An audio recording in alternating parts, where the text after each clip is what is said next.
Buenas noches a cada uno de ustedes. Buenas noches, doctora Lili. ¿Cómo está? Un gusto ¿Cómo están? verla nuevamente por acá.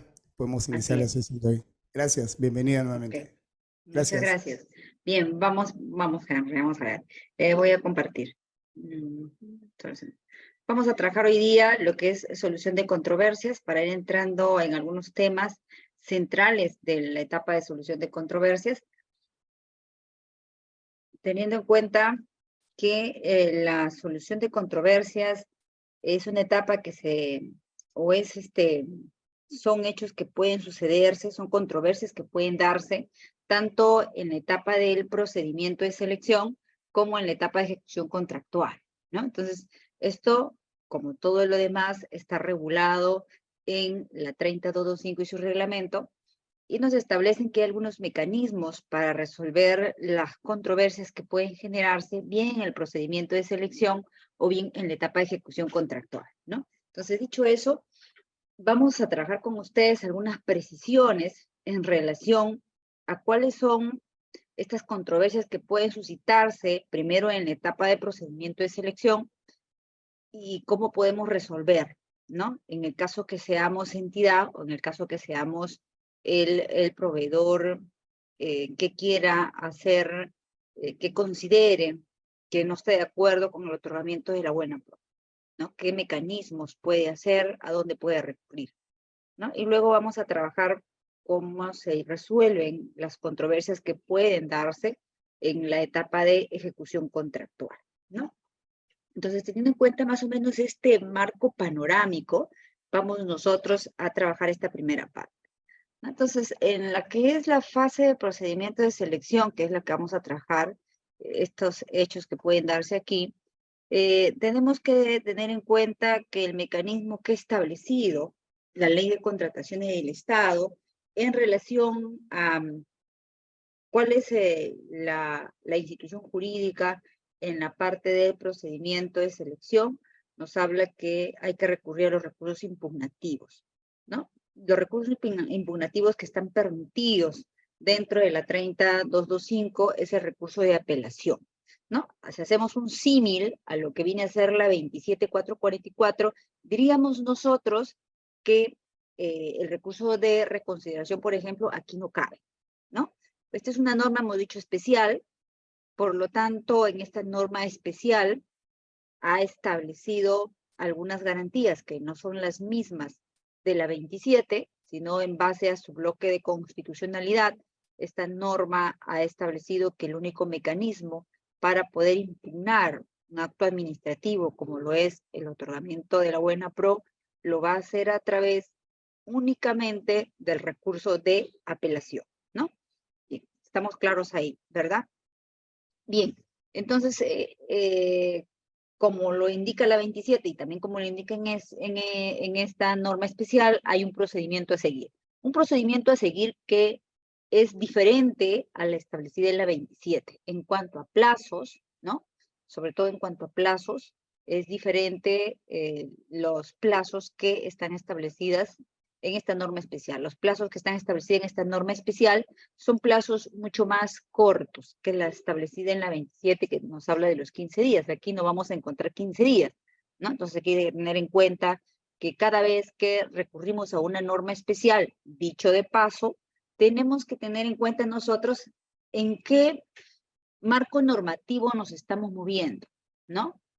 Si estamos hablando, si estamos, por ejemplo, ante un procedimiento administrativo ante Indecopi, si estamos ante un procedimiento ante los organismos reguladores, si estamos ante un procedimiento ante UEFA, su salud, SUNAFIL, entre otros, siempre tenemos que mirar la norma especial, qué es lo que dice, porque puede ser que encontremos algunas diferencias en cuanto a plazo, en cuanto a tipos de recursos impugnativos que se debe tramitar o se deben interponer por parte del administrado, ¿no?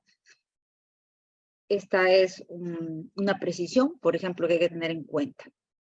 No, bueno, dicho eso, entonces ya sabemos que el único mecanismo que está establecido dentro de la 27 es el recurso de apelación.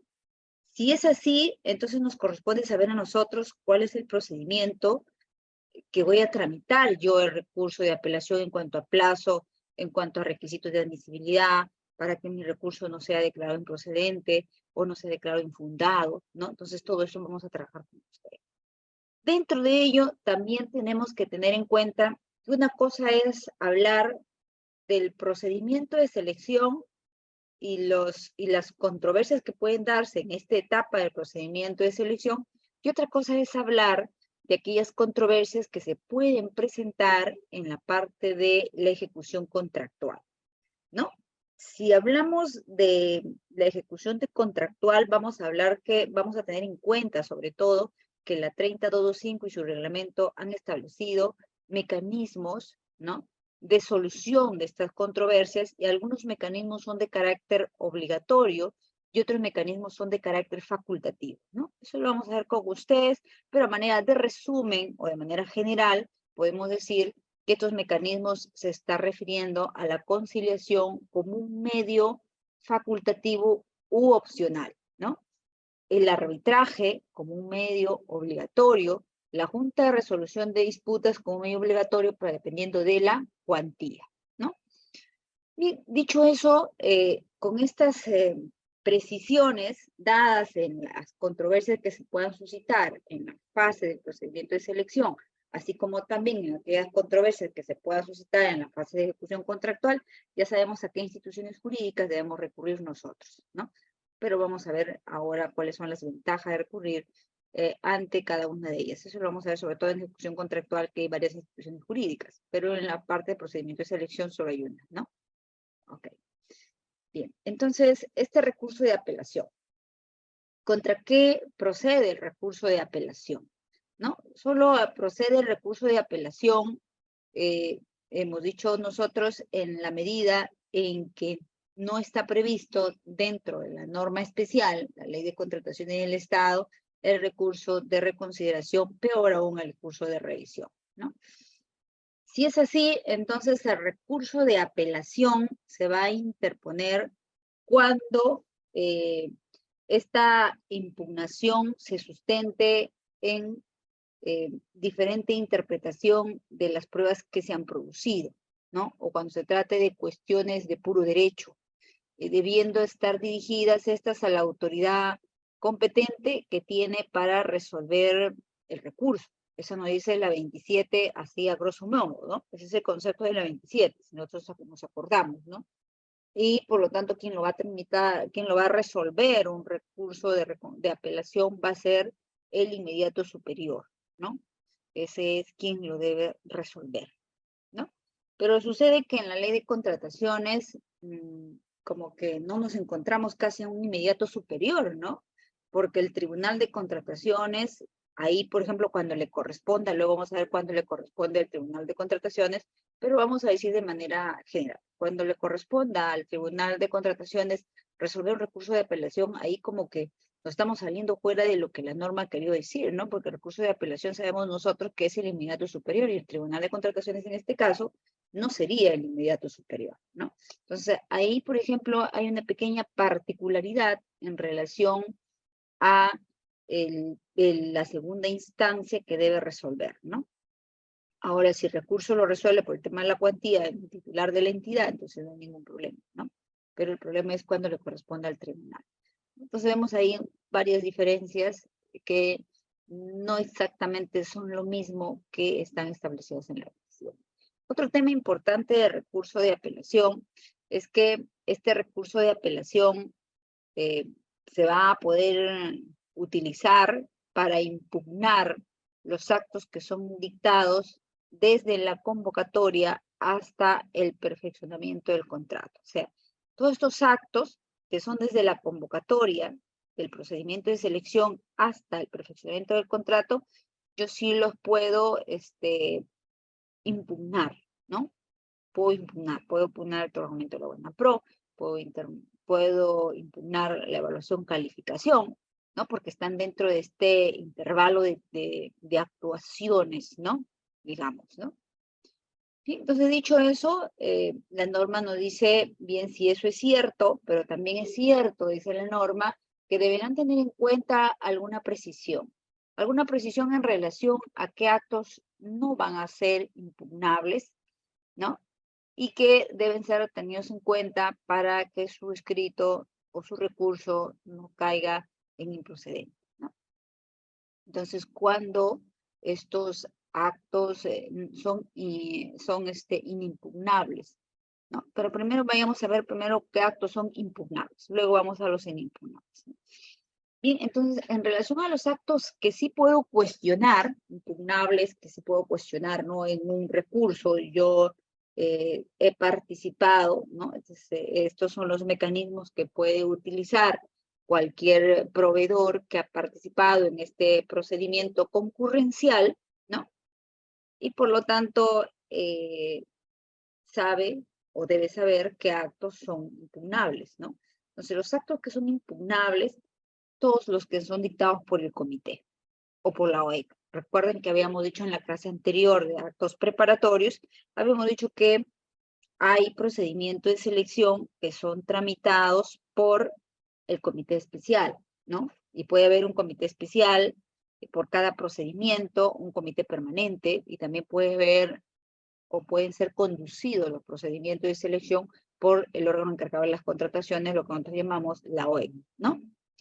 Bien, entonces si hay actos que van a ser dictados bien por este comité o bien por la OEC durante el desarrollo del procedimiento de selección, esos actos yo los puedo impugnar como proveedor que haya participado en este procedimiento concurrencial.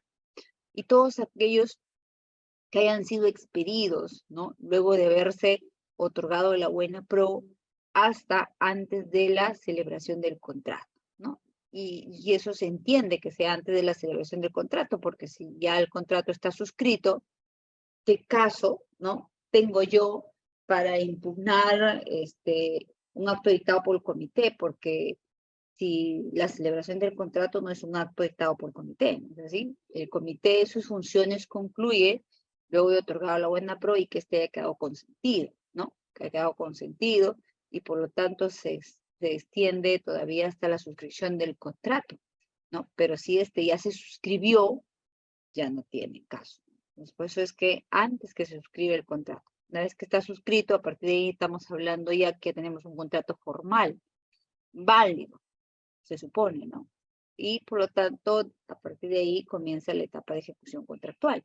Pero en esta parte del procedimiento de selección, nos habla desde el otorgamiento de la buena pro y por lo tanto antes de que se haya celebrado el contrato, también son actos impugnables, así como todos aquellos dictados por el comité, ¿no? O por la OEC. Bien, entonces ahí tenemos ya el panorama.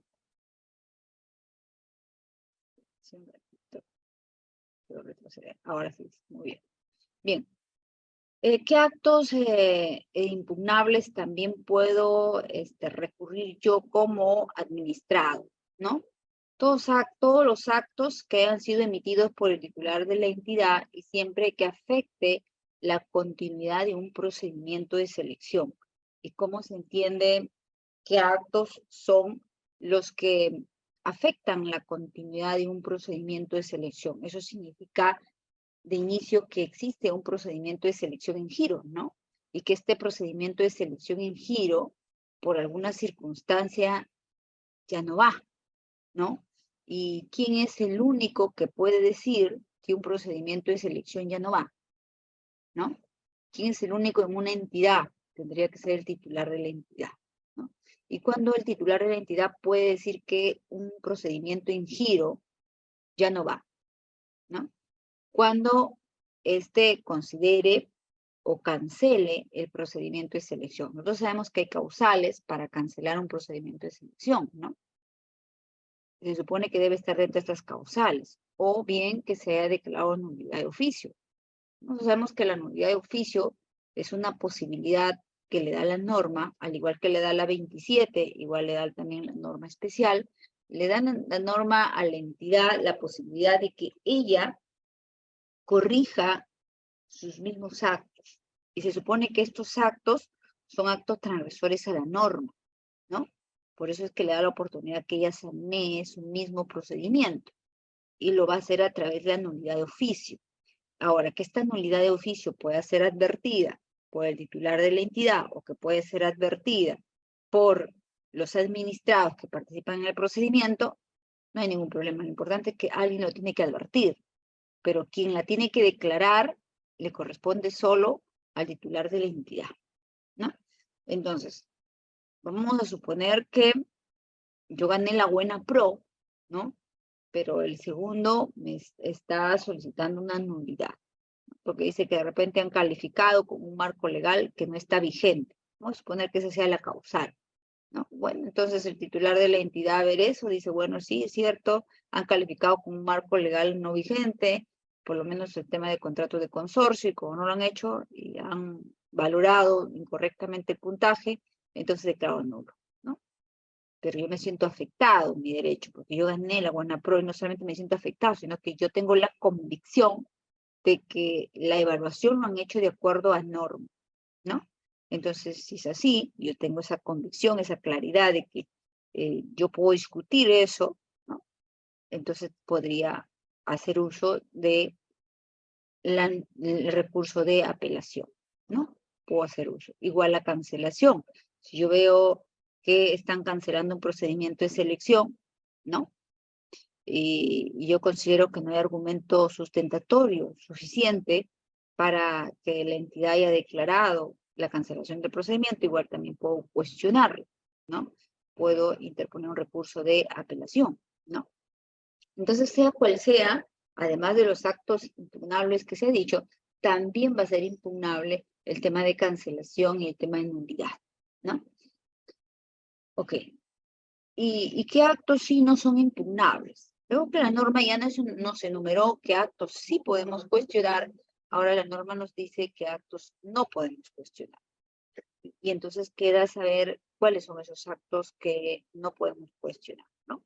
No podemos cuestionar nosotros los actos que forman parte de la planificación, ¿no? Es decir, todas aquellas actuaciones que se han dado en la etapa de la programación. Esa donde, ¿y cuáles son estas actuaciones que son propias de la etapa de planificación? Si nos acordamos un poquito, también lo hemos dicho en clase, ¿no? ¿Cuáles son estas? Hemos dicho que uno, por ejemplo, cuando yo estoy, si es que tengo mi PEI todavía vigente, entonces tengo mi PEI, estoy revisando mi PEI que se ajuste, de repente necesito hacer un ajuste a esos objetivos, a la misión, a la visión, pero si no tengo ningún ajuste, pero de todas maneras lo miro. Todos los años hay que mirar el PEI si está en el periodo de vigencia, y si no, ya tengo que ir armando mi siguiente PEI, ¿no? Entonces, este plan estratégico institucional lo tengo que mirar todos los años para ver si está ajustado o hay alguna precisión que tenga que hacer, ¿no? En base a mis objetivos, mi misión, mi visión. Ok, pero también tengo que mirar también mi POI, mi plan operativo institucional, ¿no? Tengo que mirar mi POI para ver qué, para ver si mi POI responde, ¿no? O son esas acciones enumeradas en mi POI que me van a permitir cumplir con los objetivos establecidos en mi PEI, ¿no?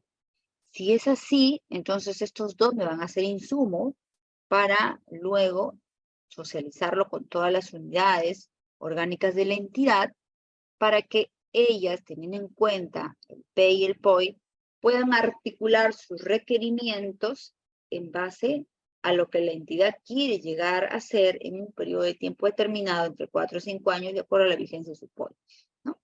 Bien, entonces si es así, los requerimientos que me deberán remitir a mi área logística deberán estar articulados de esa manera. Y yo tendría que darle una mirada para ver si eso es así. Pero por lo menos, como va a pasar por manos de administración o gerencia, ellos son los más llamados a hacerlo. Pero eso no significa que el área logística lo pueda hacer, ¿no? ¿Por qué? Porque esos requerimientos me van a ayudar ¿a qué? Me van a ayudar a armar mi cuadro de necesidades. Recuerden que estos actos de programación los hago un año antes, ¿no? Al año fiscal. Es decir, que para este año hemos tenido que trabajar el año pasado, más o menos de enero a junio, julio, agosto, estas alineaciones y estos requerimientos, ¿no? Si eso hemos hecho, entonces tendremos un buen instrumento denominado Plan Anual de Contrataciones, donde no estemos a cada rato modificando, excluyendo e incluyendo, ¿no? Si es así, entonces eso se va a notar, ¿no? Bien, estos actos que les acabo de decir, estos actos no son impugnables. No puedo yo cuestionar los actos internos que haga la administración, ¿no? Son actos que la administración ha priorizado, son actos que la administración quiere llegar a lograr en un periodo de tiempo determinado. Yo administrado que tendría que resolver ahí, no tendría nada que hacer. Por eso es que no se pueden impugnar estos actos. También no son impugnables los actos preparatorios, ¿no?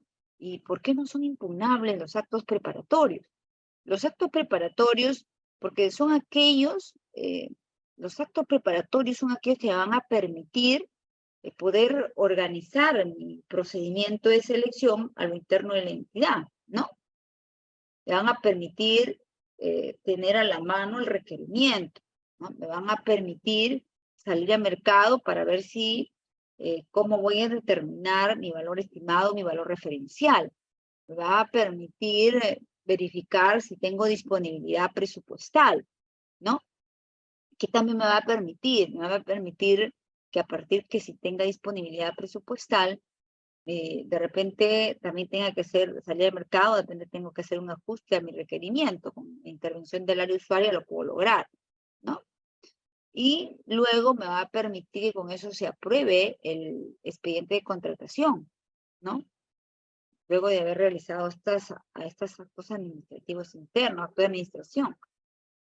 Bien, entonces, es permitirme organizar en esta etapa, ¿no? Todas aquellas actuaciones internas que se realicen las entidades de la administración pública, ¿no? Y una vez que yo tengo aprobado, con eso me va a permitir poder elaborar mis bases y lanzar el procedimiento de selección que corresponde. ¿No es así? Ok. ¿Puedo cuestionarlo? No puedo cuestionarlo porque es un trámite interno de la entidad.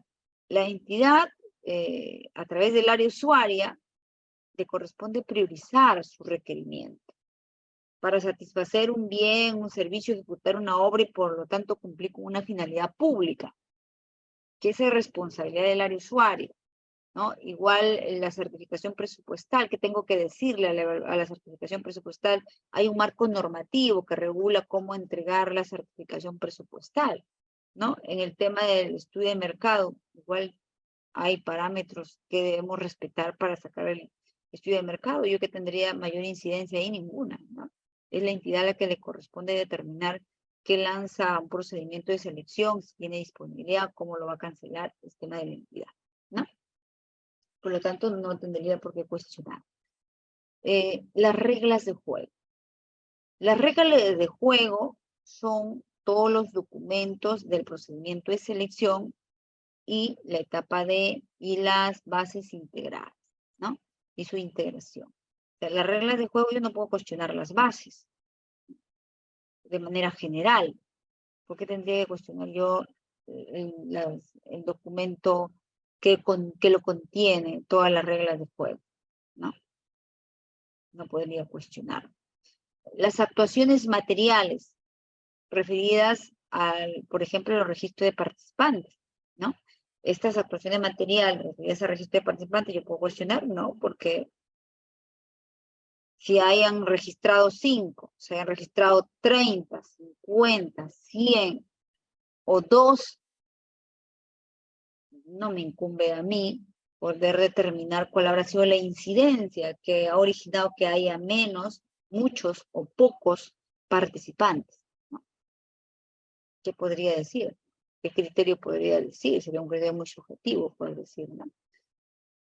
Que también no podemos impugnar las contrataciones directas, ¿no?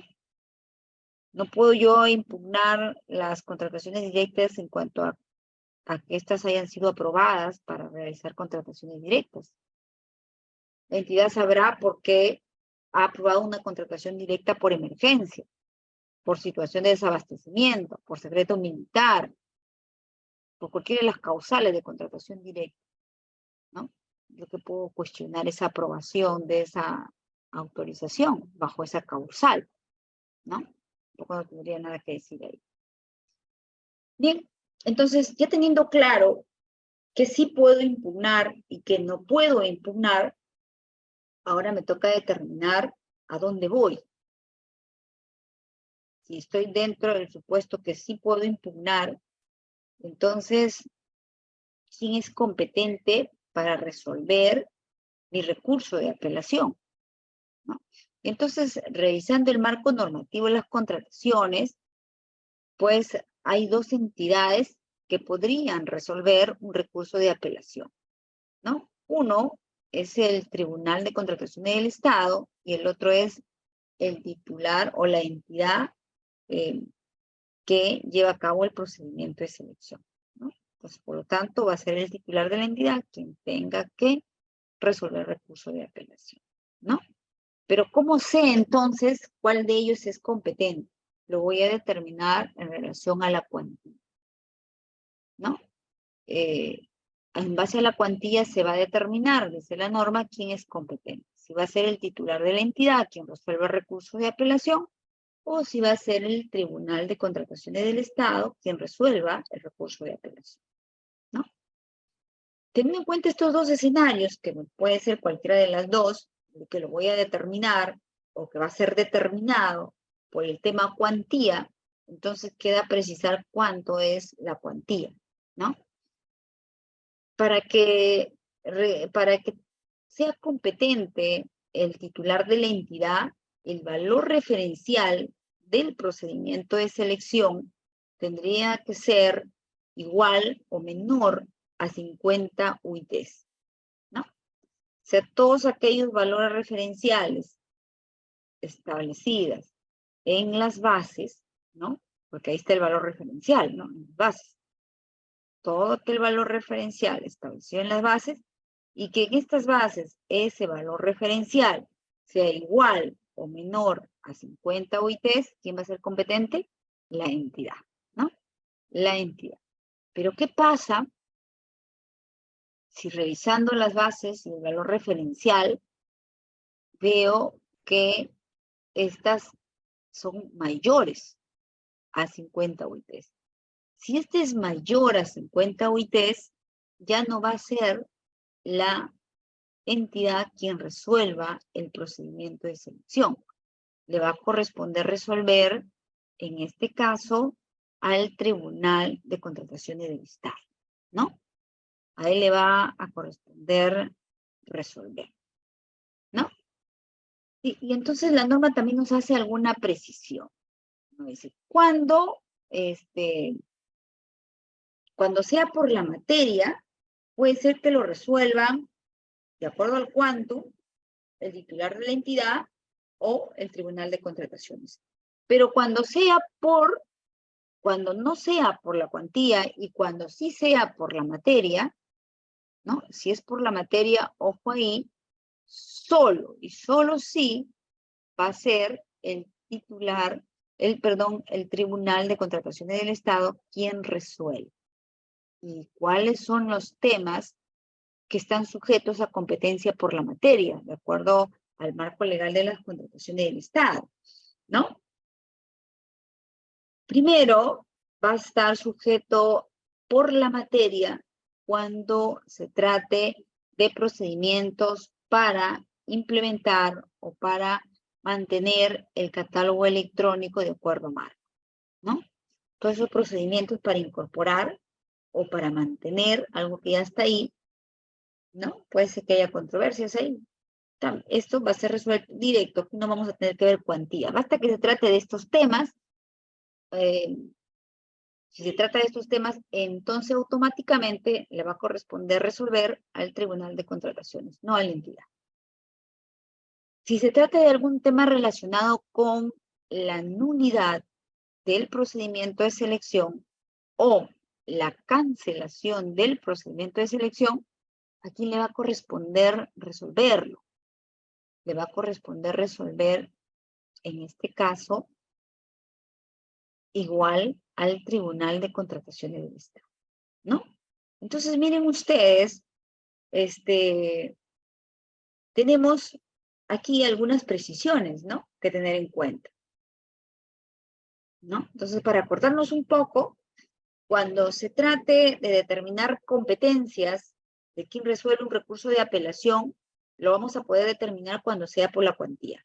Cuando el criterio sea por la cuantía, lo podemos determinar, ¿no? Si es el titular de la entidad o es el tribunal. Pero cuando el criterio sea la materia, no hay discusión, ¿no? De inmediato se va al tribunal. No importa la cuantía, no importa si es 500 soles, igual se va al tribunal. Recuerde que estamos hablando de catálogo electrónico de convenio marco, ¿no? Por eso, ¿no? Ahora, ¿y cuándo? ¿Cuándo es oportuno presentar mi recurso de apelación, ¿no? Luego que se ha otorgado la buena pro y contra los actos que se hayan dado desde la convocatoria hasta la buena pro. Esa es la oportunidad. Y dentro de los plazos que están establecidos en la ley de contrataciones. ¿Cuáles son esos plazos que están establecidos? ¿Cuáles serán los plazos que están establecidos en la ley de contrataciones? A ver, ¿alguien se acuerda? Aunque sea utilice el chat. ¿Cuáles son? ¿No nos acordamos? Bien, nos vamos a acordar ahora, en esta parte, como ven en la diapositiva ustedes. ¿Cuáles son esos plazos y cuáles son los efectos que genera que se interpongan dentro de esos plazos? Porque si se interponen fuera, también tiene efectos, ¿no? Vamos a ver lo que están dentro. En cuanto a la oportunidad, me hemos dicho que luego de otorgada la buena pro, ya es oportuno en ese momento puede interponer un recurso de apelación. Antes no lo podemos interponer. O sea que si bien es cierto, sí podemos cuestionar, ¿no? Podemos cuestionar los actos dictados por el comité, ¿no? Pero la oportunidad de hacerlo, la oportunidad de interponer el recurso es después de otorgar la buena pro. Si yo estoy cuestionando la calificación y evaluación, ¿no? Del otorgamiento de buena pro, termina esa etapa, no puedo ahí yo presentar mi recurso, yo tengo que esperar la oportunidad. Y ahí lo que dice la norma de contrataciones es, espera que se otorgue la buena pro. Y una vez que se ha otorgado la buena pro, y claro, se ha publicado en el CEAS y está otorgado la buena pro, todos nos enteramos cómo quedó el cuadro de prelación, a quién se le ha otorgado la buena pro, entonces ahí recién yo puedo, como administrado, interponer el recurso siempre y cuando haya participado y tenga la propuesta válida, ¿no? Por lo tanto, luego de otorgar la buena pro, ¿no? Es uno. Después de publicado el resultado de la adjudicación en caso de los procedimientos para implementar o extender la vigencia del catálogo electrónico, ¿no? De acuerdo, Marco, ¿no? Ese es el otro supuesto que puedas. Si viene de el procedimiento de adjudicación para el catálogo de convenio marco. Si viene, ese sería el momento, ¿no? Si viene de un procedimiento clásico, sería luego de otorgado la buena pro, ¿no? Y si viene de un recurso de cancelación, luego que se haya publicado la resolución o el acto administrativo en el CEAS, ¿no? Tomas conocimiento. La nulidad, igual, luego que se haya publicado la nulidad en el CEAS, ¿no? Bien. Los plazos. ¿Cuáles son los plazos para interponer un recurso de apelación? Habíamos dicho nosotros que en relación a los plazos, que estos plazos son diferentes a los establecidos en la 27444, ¿no? ¿Por qué son diferentes? Miren ustedes, si miran la diapositiva y si nos acordamos nosotros en nuestro día a día, cómo tenemos que acordarnos para ver la interposición de los recursos, para no pasarnos, y si somos entidad para revisar que se haya presentado dentro del plazo, tenemos que tener aquí que sí vamos a determinar los plazos en relación al tipo de procedimiento de selección, ¿no? Es decir, que no tenemos un solo plazo homogéneo, tenemos plazos diferentes de acuerdo al tipo de procedimiento de selección. Eso es lo que nos ha dicho la norma, ¿no? No es igual que la 27, para empezar ahí. El quantum también no es igual a la 27. Entonces, ¿cuáles son ¿Cómo sabemos nosotros por los tipos de procedimiento de selección? ¿No? Entonces la norma ha dicho que si se trata de una licitación pública, si se trata de un concurso público, el plazo va a ser de 8 días. ¿De 8 días contados desde cuándo? Contados desde el día siguiente de notificada el otorgamiento de buena pro, ¿no? De momento que se comunica el otorgamiento de la buena pro, ¿no? Contamos. ¿Y cómo se notifica? Cuando se publica en el SEAS, ¿no? Las notificaciones son todas a través de SEAS y ahora no vamos a esperar que, vamos a decir, espero que me llegue mi notificación, ¿no? Que me notifiquen a mí personalmente y entonces a partir de ello puedo contar los 8 días. Te vas a cansar sentado porque la formalidad de la norma dice que los actos del procedimiento de selección se notifican a través del SEAS. Entonces hay que estar mirando el SEAS para verificar que se haya publicado, ¿no? Y que por lo tanto yo esté dentro de los 8 días para poder interponer un recurso de apelación, ¿no? Entonces, ahí tenemos que tener en cuenta entonces por el tipo de procedimiento. Los más grandes, como son concurso público y licitación pública, van a ser de 8. Los más pequeños, que van a ser simplificación administrativa, simplificación, adjudicación simplificada, selección de consultores individuales, comparación de precios, estos van a ser de 5 días, a partir de que sea notificada el otorgamiento de buena pro, ¿no? Es decir, que no se tiene que dejar consentir, ¿no? Por eso dice de 5 días. Si no apelan, ¿no? Ya estamos en día 6 y no hay una apelación para este tipo de procedimientos, se entiende que todos estamos de acuerdo y que por lo tanto el acto de otorgamiento de buena prueba ha quedado firme, ¿no? Igual con los 8 días, ¿no? Pero si yo estoy dentro de los 5 y en el segundo día yo digo que estoy listo, ya tengo mi recurso todo ordenado y yo lo presento, ¿no? Estoy dentro. Porque la norma me dice hasta los 15 o dentro de los 5. Si es dentro de los 5, puedo utilizar el día 1, el día 2, el día 3, el día 4, el día 5. Hasta ahí nomás, ¿no? Para estos tipos de procedimientos más pequeños. Bien, ahora, ¿qué pasa si no es una licitación pública, no es un concurso público, no es una adjudicación simplificada, no es una selección de consultores individuales, no es una comparación de precios, pero sí es una subasta inversa electrónica? La norma ha dicho que en el caso de que sea subasta inversa electrónica también cabe el recurso de apelación. ¿Cuánto es el plazo que debo tener en cuenta? Son 5 días hábiles, ¿no? Y si el valor referencial corresponde a una licitación pública o a un concurso público, va a ser de 8 días. Ojo con eso, ¿no? Ojo con eso. Entonces, hay que tener en cuenta, son 5 para los otros procedimientos, pero si son, si vemos que el valor referencial no corresponde a los procesos más grandes, entonces son 8 días, ¿no? Ahora, ¿qué pasa con el desierto? Porque puede ser que no he otorgado buena prueba a nadie, pese a que se han registrado varios, ¿no? Yo vi un caso en una entidad que se habían registrado 20 se habían registrado. De los 20, 10 habían presentado su propuesta. De los 10, ¿qué creen? Desierto el procedimiento de selección. Nadie pasó para la entidad. Bueno, entonces, por ejemplo, vamos a suponer que puede ser que hayan 10 que hayan prestado propuesta, o puede ser que solamente haya uno, si no es mientras que no sea una subasta inversa electrónica, pasa normal un procedimiento clásico, ¿no? Si se ha registrado uno más, ¿no? Y este uno, así sea uno, sea 10, sea 20, sean 30, pero el hecho es que ninguno pasó.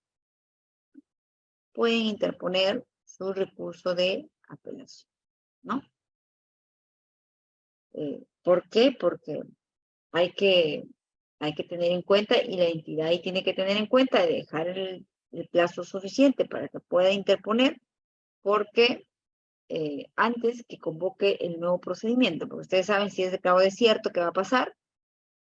Hay que elaborar el informe por los cuales queda desierto el procedimiento y volver a realizar una segunda convocatoria teniendo en cuenta el informe, ¿no? Entonces, antes de ello, la entidad tiene que dedicar el plazo para ver, porque como es un acto impugnable, para ver si se va a poder impugnar o no, ¿no? ¿Y cuáles son los efectos que podría darse si se interpone un recurso de apelación? ¿No? Los efectos van a ser uno, ya sea que corresponda en los supuestos, que corresponda al Tribunal de Contrataciones o a la entidad, tiene que tener en cuenta que si existe un recurso de apelación, lo primero que se tiene que hacer es informar al SEACE, ¿no? ¿Cuándo se tiene que informar al SEACE? El mismo día que se ha interpuesto. Hay que informar al SEACE que existe un recurso de apelación, ¿no? ¿Y por qué es importante comunicar al SEACE el mismo día de su presentación? Porque recuerden ustedes que cuál es el efecto una vez que se presenta un recurso, la suspensión, ¿no? La suspensión del procedimiento de selección o del ítem, porque puede ser que tú hayas, que estemos en un procedimiento de selección donde es por ítems. Y entonces yo puedo cuestionar a un ítem. Si tiene 2, 3 ítems, yo puedo cuestionar a uno, puedo cuestionar a dos, o puedo cuestionar a los tres, ¿no? Por ítem. Pero si de repente ha sido un procedimiento de selección que no tiene ítems, ¿no? Entonces va contra el procedimiento de selección. Pero los efectos van a ser en relación a qué estás impugnando. Si estás impugnando el procedimiento se congela. Si estás impugnando un solo ítem, ese ítem nada más se queda suspendido. Los demás pasan, ¿no? Ahora, ¿qué tenemos que tener en cuenta en relación a qué no se suspende? No se suspende en el caso de incorporación en la extensión del catálogo electrónico de acuerdo a marco, ¿no? Ahí sí, una excepción hay. ¿Cuáles son los efectos que también pueden darse como consecuencia de la interposición? Pues yo interpuse mi recurso de apelación y estoy solicitando ahí la nulidad, ¿no?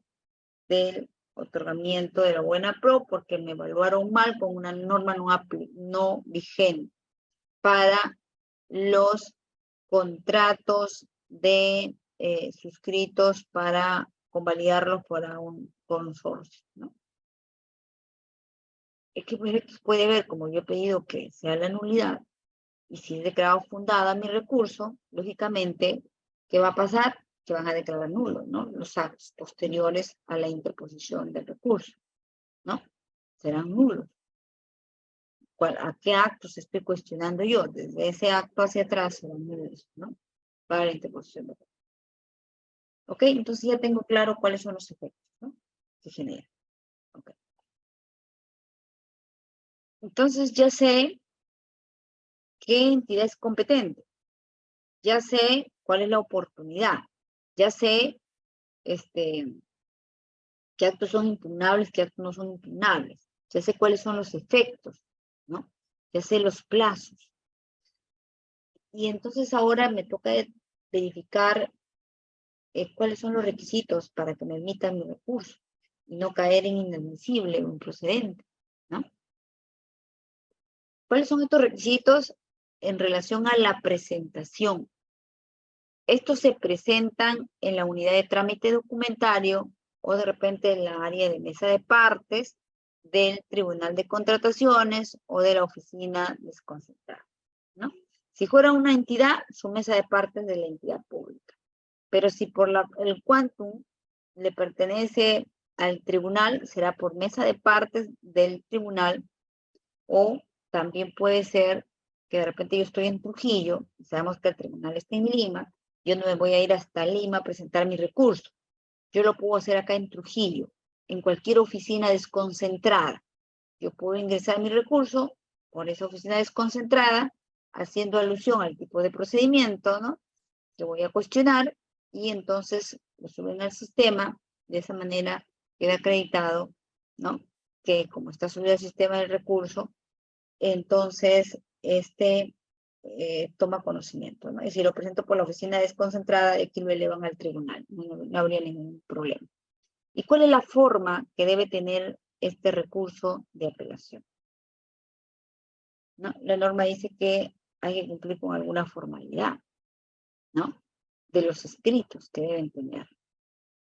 ¿Cuál es la formalidad del escrito del recurso de apelación?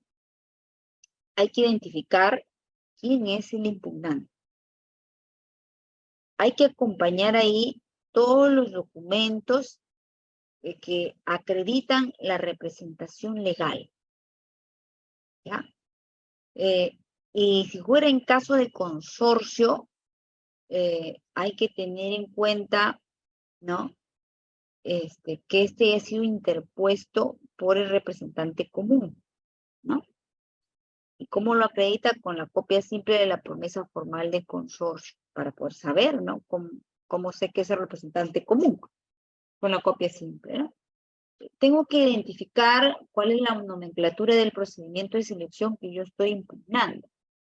Tengo que precisar cuál es mi petitorio que quiero obtener con ese recurso de apelación, ¿no? También tengo que, al momento que esbozo mi petitorio, tiene que este petitorio ser claro, ¿no? Ser concreto en lo que yo estoy solicitando y tengo que fundamentar, parte de fundamento. El petitorio tiene que tener coherencia con los fundamentos. No puede ser que yo pida una cosa en el petitorio y en mis fundamentos diga otra cosa, ¿no? Entonces tengo que tener coherencia. Tiene que tener la firma del quien está impugnado o del representante legal, ¿no? O del representante común, dependiendo, ¿no? Ya hemos dicho que el representante común tiene que anexar su promesa formal de consorcio. Ok. En relación a la documentación que tiene que anexar las pruebas, ¿no? Que considere pertinentes. La garantía. Para presentar un recurso hay un requisito que tiene que anexar, que es la garantía. Esta garantía es el 3% del valor referencial, ¿no? Y esta garantía tiene que estar vigente, ¿no? En un plazo mínimo de 60 días calendarios.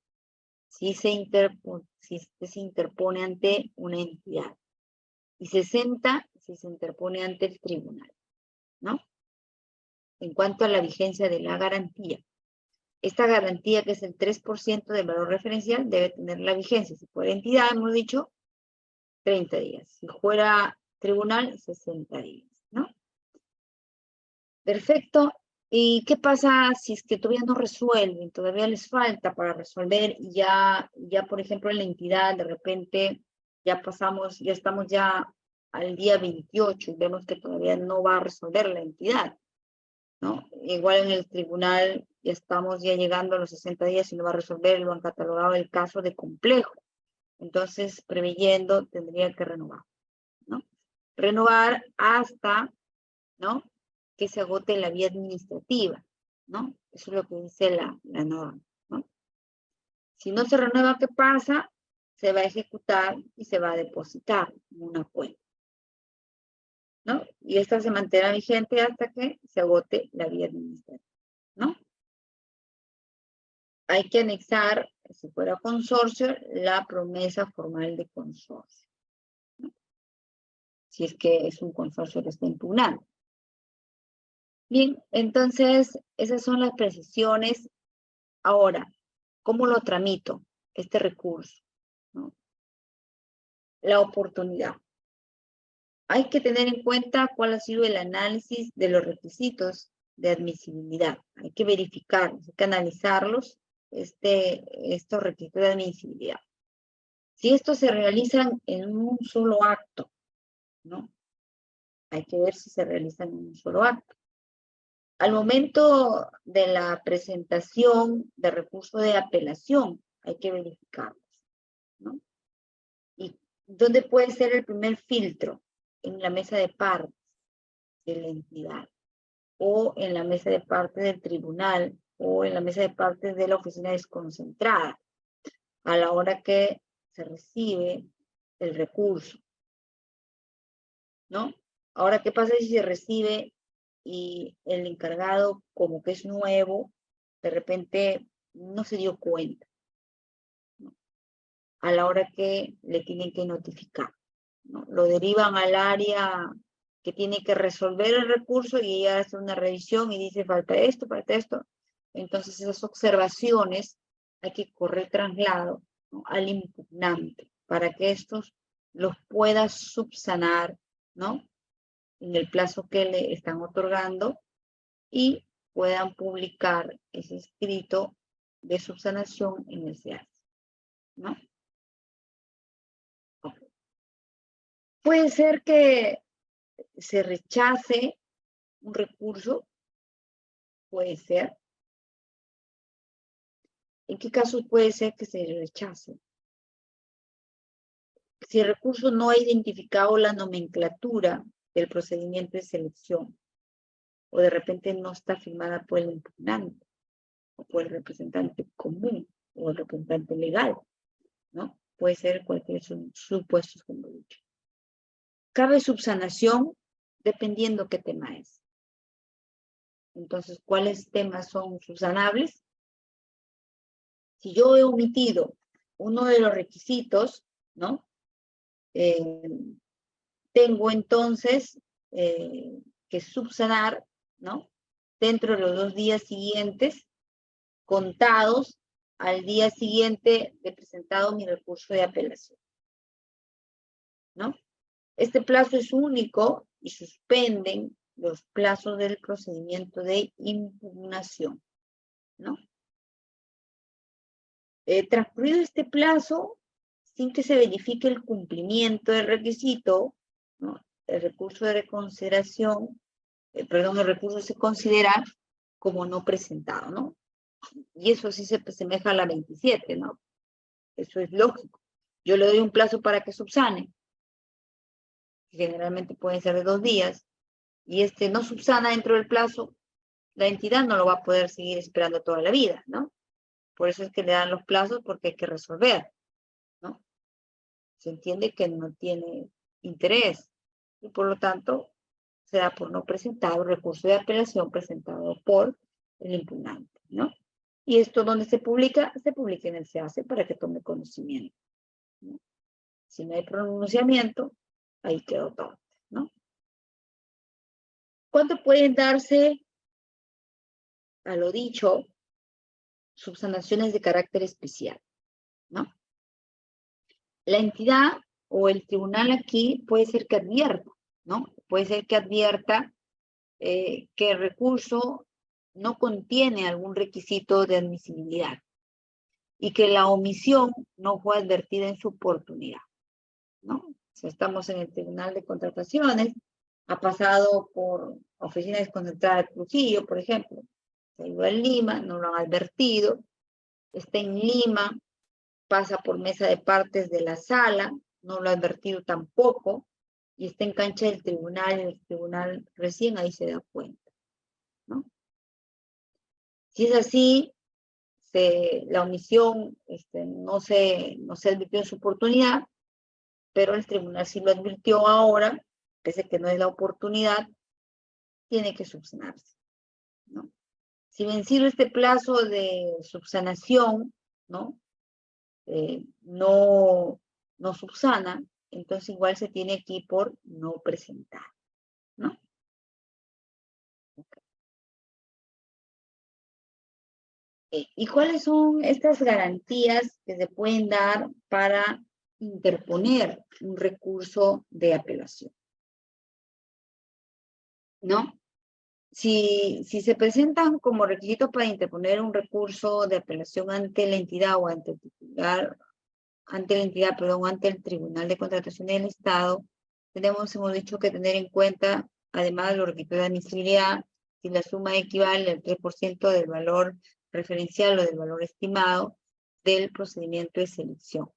Se dispone entonces que en ningún caso la garantía en este supuesto sea mayor a 300 UITs vigentes al momento de interponer el recurso, ¿no? En caso el monto sea menor de 3 veces valor referencial.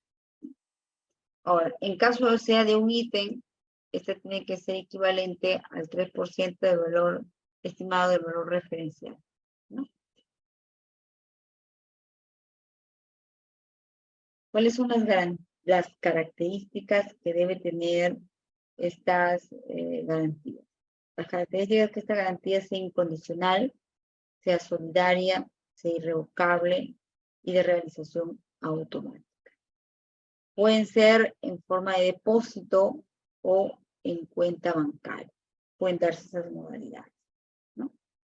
La emisión, empresas bajo el ámbito de la SBS, ¿no? Autorizadas por la SBS, y en caso fueran bancos extranjeros en la primera categoría que emite el BCR.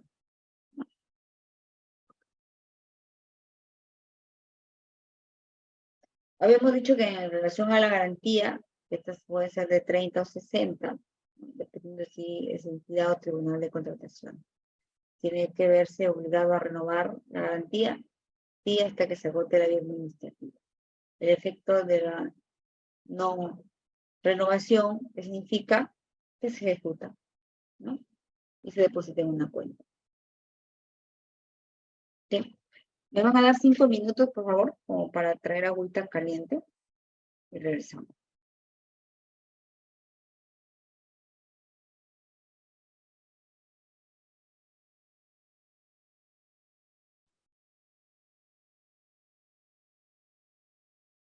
Mira, ahí está. ¿Me avisas? ¿Se ve la diapositiva? Sí, ¿no? Sí, está la diapositiva, sí, doctora. Ok. Entonces, seguimos. Miren, entonces estamos hablando nosotros en relación a lo que viene a ser la oportunidad, los efectos, los requisitos, ¿no? Y ahora nos vamos a trabajar qué pasa o en qué circunstancias se puede ejecutar una garantía, ¿no? ¿Cuándo se ejecuta una garantía? De acuerdo al marco legal de las contrataciones, una garantía se va a ejecutar cuando el recurso de apelación sea declarado improcedente, ¿no? Si es improcedente, se ejecuta la garantía. Pierde el administrado. Si es declarado infundado, igual. Se ejecuta la garantía. A favor, si le corresponde a la entidad, será la entidad. Si corresponde al tribunal, será el tribunal. Si se desiste en el procedimiento, es decir, he presentado mi recurso, ¿no? Y ya inicié, ¿no? Y en el procedimiento me doy cuenta que no tengo razón, ¿no? O que de repente no tengo todas las pruebas suficientes para poder acreditar lo que estoy solicitando. Me desisto. Igual me le ejecutan la garantía. No habría ningún inconveniente. Y otra circunstancia puede ser el que no haya renovado, ¿no? No renuevo, ejecutan la garantía. Estos son los supuestos que pueden ocurrir. Ahora, ¿cuándo sí me pueden devolver la garantía? ¿No? ¿Cuándo me devuelven? Me van a devolver cuando mi recurso haya sido declarado fundado, es decir, me dieron la razón, ¿no? O de repente ha sido fundado en parte. No me dieron la razón al 100%, pero me dieron en parte la razón. Si me dieron en parte la razón, entonces me devuelven mi garantía. Toda me devuelven, el 100% mi garantía, ¿no? Si de repente no me declaran fundado en parte, pero sí declaran nulo el procedimiento de selección, ¿no? Si declaran nulo el procedimiento, también cabe que me devuelva, ¿no? La garantía. O puede ser que surja algún impedimento luego de haber interpuesto, ¿no? Que puede darse. O bien cuando exista una denegatoria ficta, ¿no? Ya pasamos todo el plazo normal y no se pronuncia, ¿no? Entonces una denegatoria ficta puede ocurrir ahí, ¿no? Entonces estos son los supuestos cuando sí se ejecuta y cuándo son los supuestos cuando no se ejecuta y me la tienen que devolver, la carta de fianza, ¿no? La carta de garantía. ¿Cuáles son ¿Cuáles son las circunstancias o las causales que pueden declarar improcedente, ¿no? Un recurso de apelación? Puede ser como causales el tema de la competencia, ¿no? Puede ser que yo interpuse ante la entidad y no me percaté que por la competencia, por la cuantía, no le corresponde a la entidad. Pero yo por equivocación, no leí bien, no sé cuál era la circunstancia que me llevó, pero interpuse ante la entidad y no era la competente, ¿no? O bien por la materia, ¿no? Por la materia me ha hecho que todos van al tribunal, pero yo lo interpuse ante la entidad, ¿no? Cuando no es la competente. Entonces, improcedente me van a declarar. ¿Qué más? Cuando sea interpuesta por actos que hemos dicho que están calificados como no impugnables. Es decir, que yo interpuse un recurso cuestionando los actos de administración interna, los actos preparatorios, o los actos de programación y planificación, ¿no? Hemos dicho que no cabría ahí esa posibilidad, ¿no? O bien, creyendo yo que es el plazo de la 27, interpongo dentro de los 10 días. Muerto, ¿no? Porque si imagínense si fue una adjudicación simplificada. Si fue una adjudicación simplificada, ¿cuántos días eran? 5, ¿no? Y sin embargo lo interpuse en el día 10, fuera de plazo.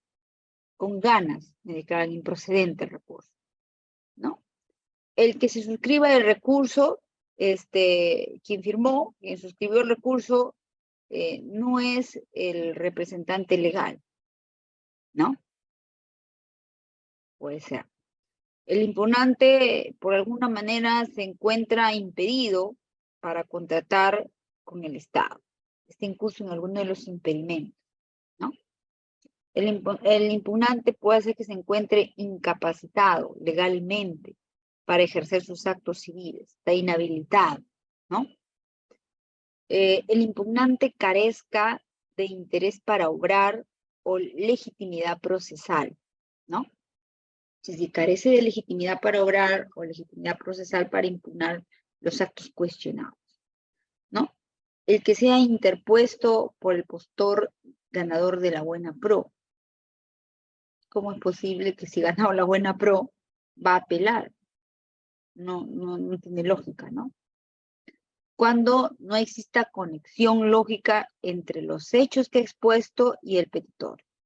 Debe haber conexión. No puede ser que yo en el petitorio solicite nulidad, ¿no? Y en el fundamento se esté solicitando nulidad de los actos de calificación y en el otro esté solicitando que no se tuvo en cuenta consultas o observaciones, otra cosa totalmente diferente, ¿no? Tiene que haber coherencia, relación, ¿no? No exista conexión lógica entre los hechos del petitorio y los fundamentos, ¿no? ¿Qué pasa si se dispone que se declare improcedente? ¿Cuáles son los efectos de la improcedencia del recurso de apelación, ¿no?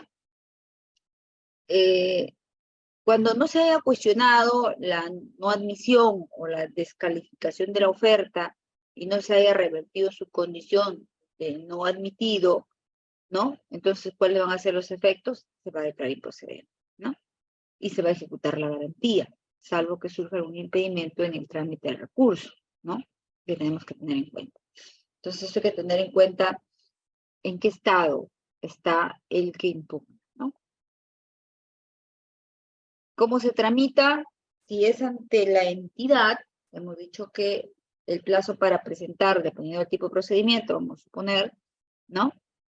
Tenemos que tener en cuenta que esto, por ejemplo, es de 5 días, se admite, ¿no?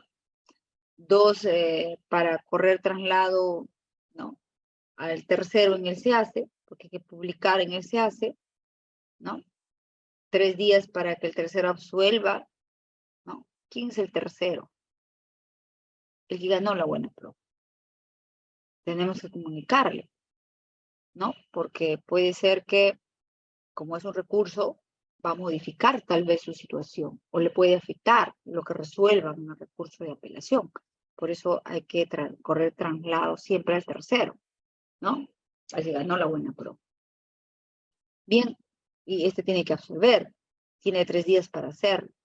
Si lo hace bien, si no lo hace igual, pero ya tiene le hemos respetado el plazo que tenía para realizar, ¿no? Y luego tienen 5 días para alguna actuación que desee la entidad realizar. Y con eso emite la resolución máximo dentro del 10º día de emitir, ¿no? Ese es el trámite que debería seguirse en una entidad pública, ¿no? Ahora, ¿cuál es el trámite que se puede seguir ante el Tribunal de Contrataciones del Estado? Si fuera ante el tribunal, tenemos que tener en cuenta que este haya sido admitido, ¿no? Luego que haya sido admitido, hay que correr traslado a la entidad y también al tercero, ¿no? Porque el tribunal comunica a la entidad para que éste emita los informes, ¿no? Comunica a la entidad a través de SEACE, que tiene 3 días para registrar los informes técnicos, ¿no? Y también remitir el expediente, ¿no? Si lo considera necesario. El mismo plazo para el tercero también tiene 3 días. Los dos tienen 3 días, ¿no? Y 2 días para remisión a sala, ¿no? Ingresa por mesa de parte del tribunal, de ahí lo derivan 2 días a sala. La sala tiene 5 días para evaluar. Si requiere mayor información o solicita audiencias, en este caso, de repente hay necesidad de realizar la programación de la audiencia, entonces hay que programar la audiencia, ¿no? Lo va a hacer en 5 días, ¿no? Sobre todo si se trata de casos de nulidad. Y con eso se declara expedito para resolver, ¿no?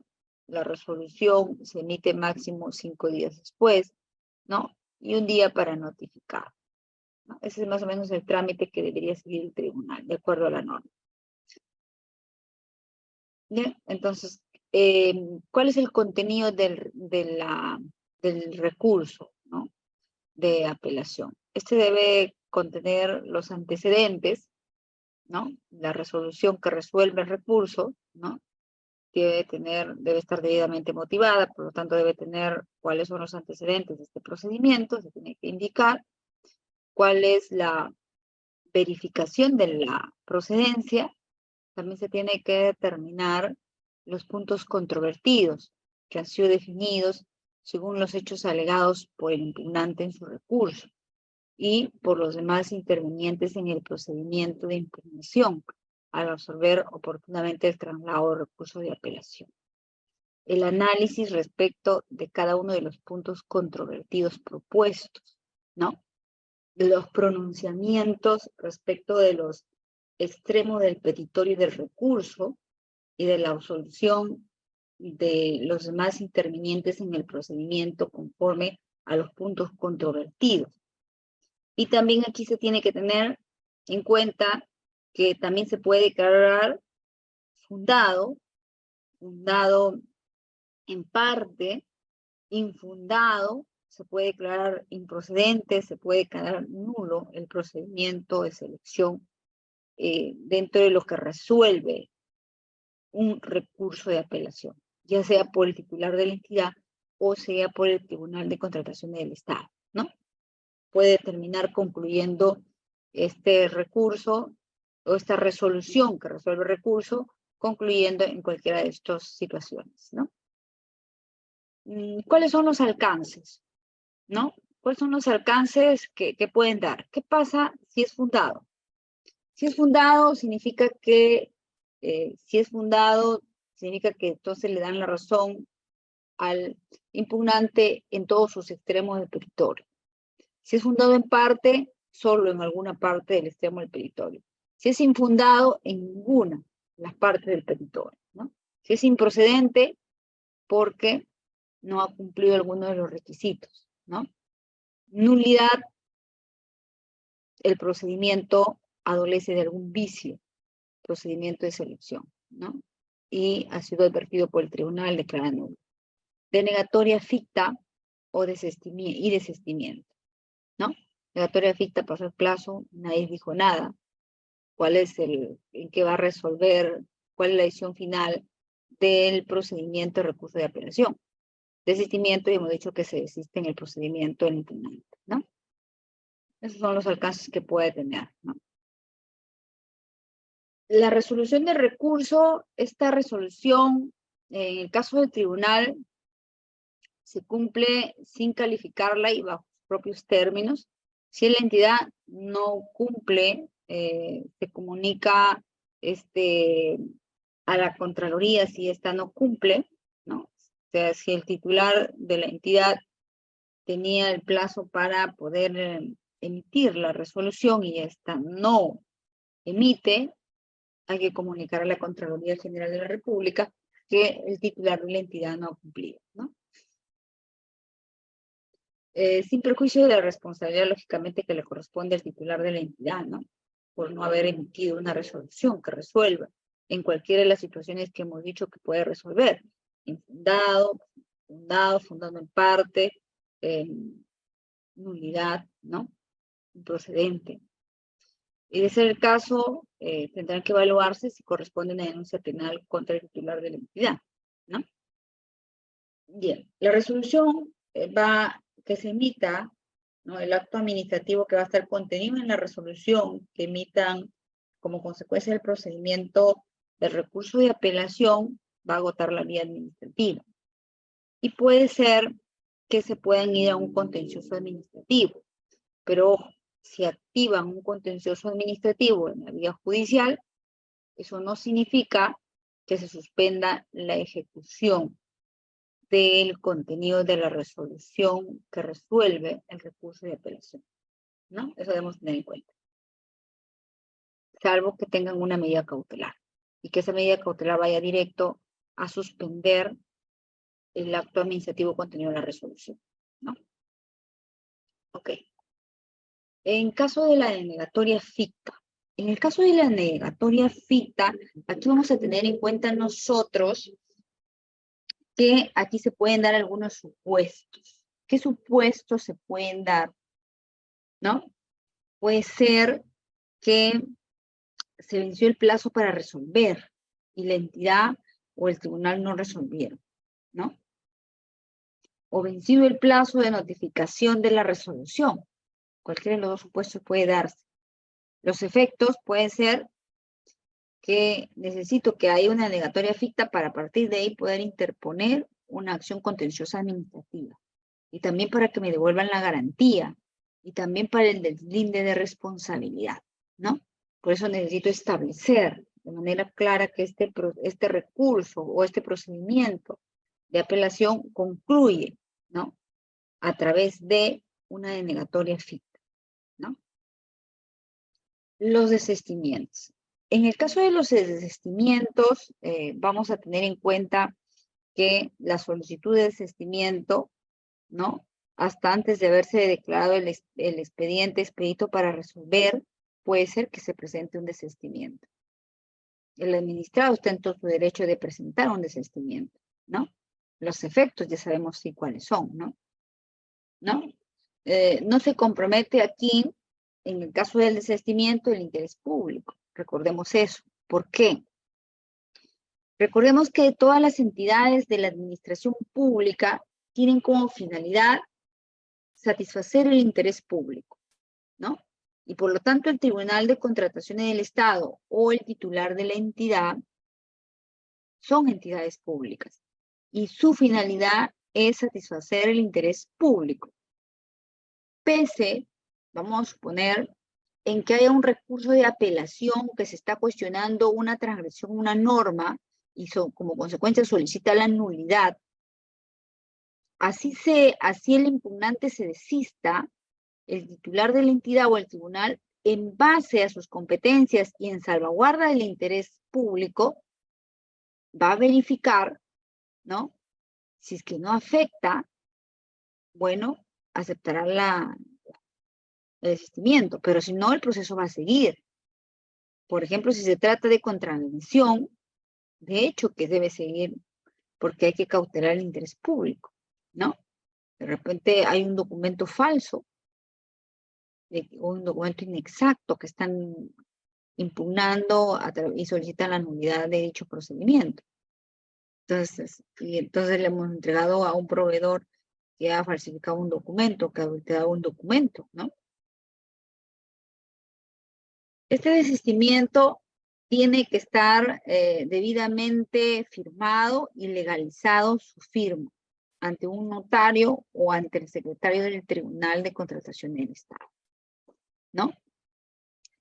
Se tiene que emitir una resolución en base al interés público, se tiene que evaluar si se acepta el desistimiento o no se acepta, ¿no? Y se ejecuta el 100% de la garantía que ha otorgado el impugnante, ¿no? Ok. ¿Y dónde caben aquí los precedentes de observancia obligatoria? Es el Tribunal de Contrataciones del Estado quien interpreta de modo expreso y de manera general cuáles son las normas establecidas en la ley y en el reglamento, y lo hace mediante acuerdos de sala plena, ¿no? Es decir, que los acuerdos de sala plena que emite el tribunal constituyen precedentes de observancia obligatoria y pueden ser estos precedentes modificados por otro acuerdo de sala plena, ¿no? O pueden ser modificados por la ley, ¿no? Cualquiera de los dos casos. Deben ser publicados en el Diario Oficial del Peruano y en el portal institucional, ¿no? Las entidades y las salas del propio tribunal están obligados a resolver las apelaciones que conozcan de conformidad con los precedentes de observancia obligatoria, ¿no? Ok.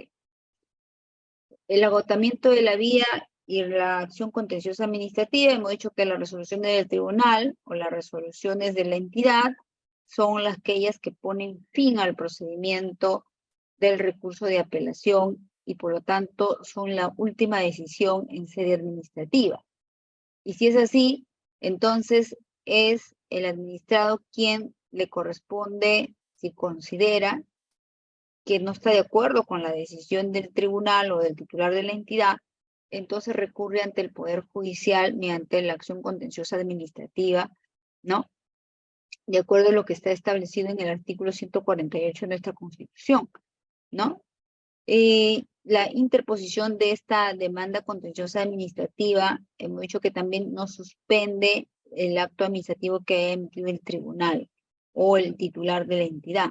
Solo puede suspenderse de manera inmediata cuando se haya concedido una medida cautelar, ¿no? Debe innovar. Y lógicamente esta medida tiene que haber sido solicitada por el interesado, ¿no? Eso es todo lo que significa controversias en la fase de selección. Luego vienen las controversias que se presentan en la ejecución contractual.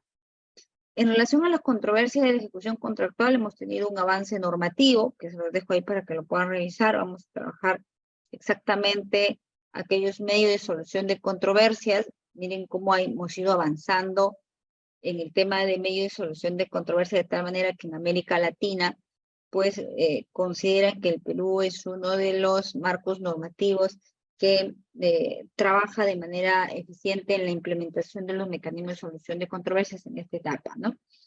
Tenemos desde la 26850, que en esta ley 26850 nos establecía los medios de solución de controversias y en ese entonces nos hablaba del arbitraje, la conciliación, incluso nos hablaba de la negociación asistida y el peritaje como medio de solución. Luego con el 1017 nos hablaba de dos mecanismos, la conciliación y el arbitraje. Y nuevamente con la 3225 nos habla ya de la conciliación y el arbitraje y nos habla también de la Junta de Resolución de Disputas, ¿no? Es lo que está vigente a la fecha, ¿no? ¿Cuáles son las materias controvertidas aquí? En relación a las controversias sobre la ejecución, interpretación, resolución, la inexistencia, ineficacia, la nulidad o invalidez del contrato, ¿no?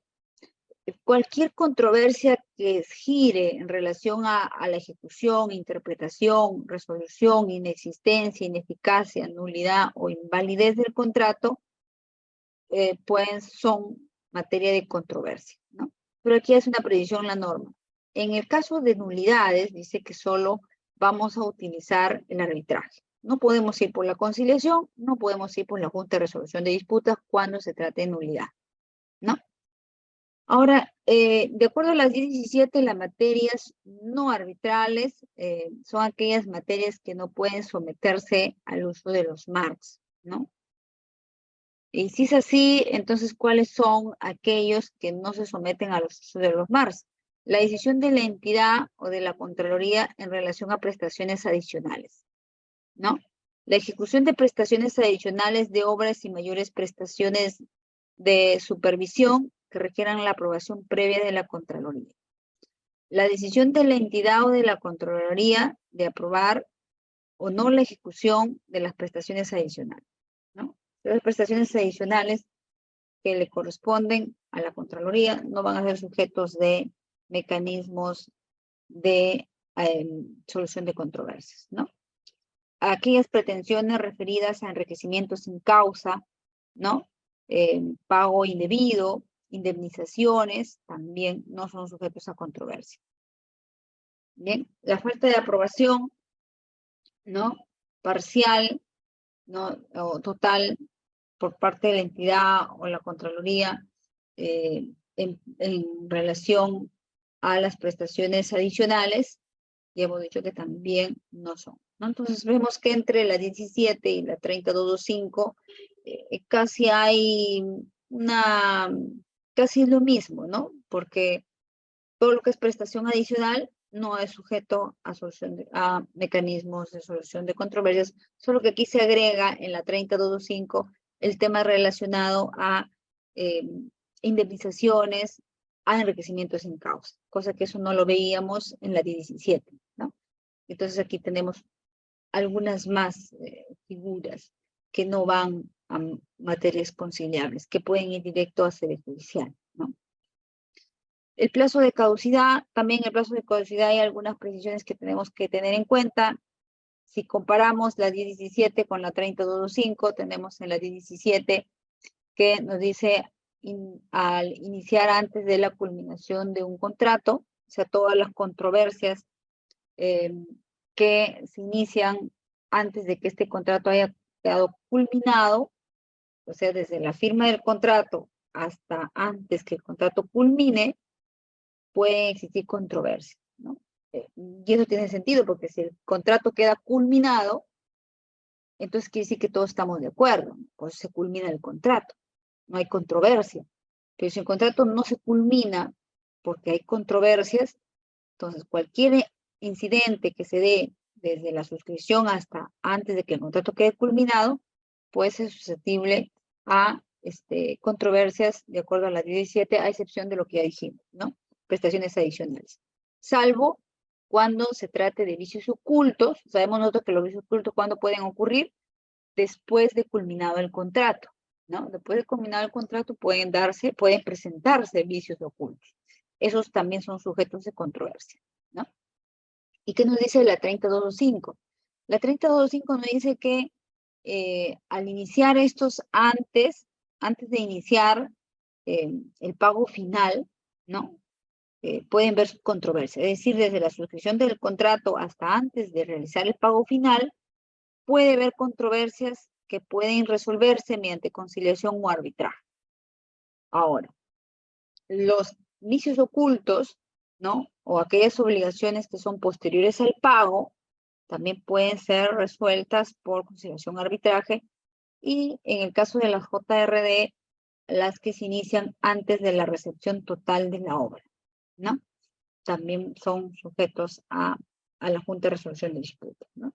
Entonces, aquí lo que está estableciendo la 32.5, que va más allá de la 17, porque tenemos nosotros, por ejemplo, algunas prestaciones, algunas entregas de bienes que traen como consecuencia que después del pago hayan obligaciones todavía posteriores, ¿no? Por ejemplo, hemos comprado, por ejemplo, una cantidad de vehículos, ¿no? Y esto se realiza el pago, pero posteriormente hay que tramitar las placas, ¿no? Las tarjetas de propiedad y todo eso.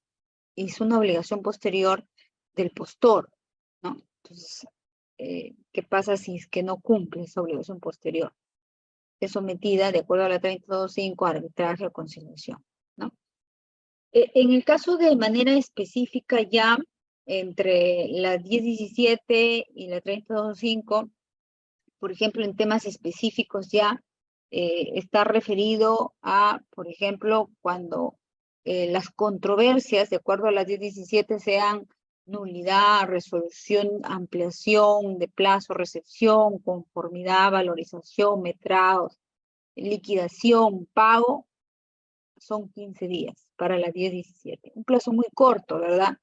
O sea, si había una controversia con relación a estos temas, solo había 15 días para someterlo a conciliación o arbitraje.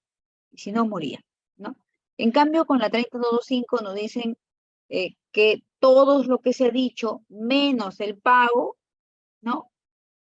Se lleva a controversia, pero dentro de los 30 días hábiles. Entonces, hay un poco de plazo mayor, más prudente, ¿no? El de los 30 días, ¿no? Ok. Estos plazos de caducidad, ¿no? Los plazos de caducidad, aquí tenemos que tener en cuenta que existe una nulidad de contrato, por ejemplo, y cuando esta nulidad del contrato se da dentro de los 30 días siguientes de la recepción de la carta notarial que la entidad le comunica la nulidad del contrato. ¿Por qué? Porque la nulidad del contrato, ¿quién la tiene que declarar? ¿No? De acuerdo a la norma de contrataciones, la declara nulidad de contrato siempre es la entidad, ¿no? Y si es la entidad, entonces la entidad lo notifica dentro de los 30 días siguientes de recepcionado, se notifica la carta, cuenta de ahí 30 días hábiles siguientes para llevar a mecanismo de solución de controversias, ¿no? En el caso de resolución de contrato, comunico la resolución de contrato 30 días siguientes, ¿no? La resolución de contrato puede ser comunicada por cualquiera de las partes, ¿no? No hay ningún problema. Ampliación de plazo, igual dentro de los 30 días de que se ha comunicado la denegatoria de la ampliación de plazo, ¿no?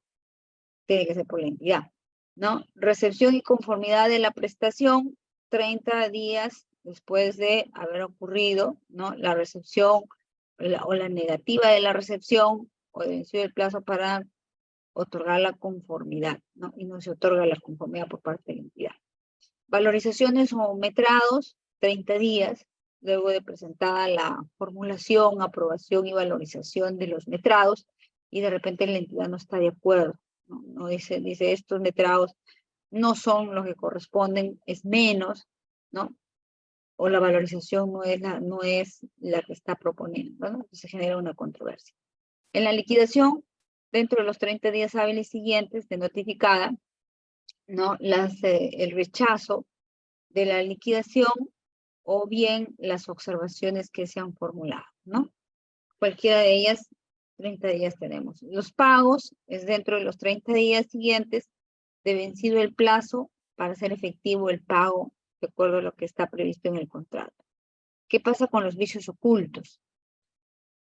La norma dice que en caso de los vicios ocultos son 30 días posteriores al vencimiento del plazo de responsabilidad del contratista, ¿no?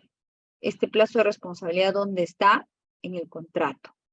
Cuando ponemos bienes y servicios, por ejemplo, debe ser no menor de 1 año, ¿no? Contados a partir de la conformidad por parte de la entidad. El contrato, entonces, podrá establecer excepciones para bienes fungibles y o perecibles, siempre que por la naturaleza de estos bienes no se adecúen a este plazo. Ahora, si fueran en caso de vicios ocultos, en caso de obras, estos sabemos que es no menor de 7 años, ¿no? Contados a partir de la conformidad de la realización total o parcial de la obra, ¿no? Entonces, si estamos hablando, tenemos 7 años y 5 días o 1 día, ya no estaríamos en el plazo para poder o estaríamos en el plazo de caducidad, ¿no? Porque ya habría pasado el plazo que tiene para respondernos por vicios ocultos, ¿no? Marco normativo aplicable. En el marco normativo aplicable, sabemos nosotros que en caso de la norma de contrataciones, igual seguimos la pirámide de Kelsen, en la cual nos habla de que es nuestra base, nuestra norma base en la Constitución, luego la ley, el reglamento de contrataciones, la norma de derecho público y la norma de derecho privado. Es importante tener en cuenta este marco normativo, sí, porque nos va a permitir resolver alguna controversia que se suscite, ¿no? En cualquiera de estos supuestos y cómo es que nosotros debemos invocar el marco normativo para poder resolver, ¿no?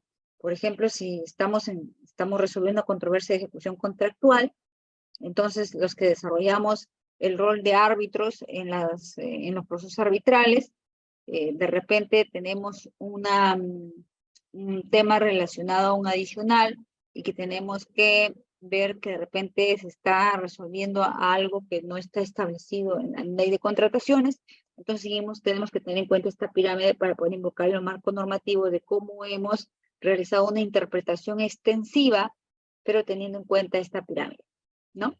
No está en la norma de contrataciones, tendría que ver, de acuerdo a esta pirámide, las normas de derecho público. Si no encuentro la norma de derecho público desde nuestro marco constitucional, terminando por la norma de derecho privado, siempre y cuando estas no sean incompatibles, ¿no? Con la norma de derecho público y con la norma especial.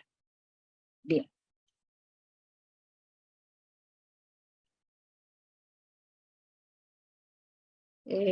Esto ya acabamos de decir, ¿no? En el caso de la conciliación, algunas precisiones en la conciliación, ustedes saben que la conciliación es aquella que se lleva a cabo en algún centro de conciliación que ha sido autorizado por el Ministerio de Justicia, ¿no? Los conciliadores tienen ciertas autorizaciones, tienen que estar autorizados estos conciliadores por el Ministerio para llevar a cabo el proceso. De acuerdo a esto, ¿cuáles son las condiciones generales que se debe tener en cuenta? Bueno, hay que pactar mecanismos previos al arbitraje, esa es la idea, por eso se promociona la conciliación. Centro de conciliación autorizado ante el MINJUS, un conciliador tiene que ser certificado por el MINJUS. Lo que se trata aquí es que en el caso, o quienes son los llamados a tener que evaluar si es que procede o no realizar una propuesta de conciliación por parte de la entidad.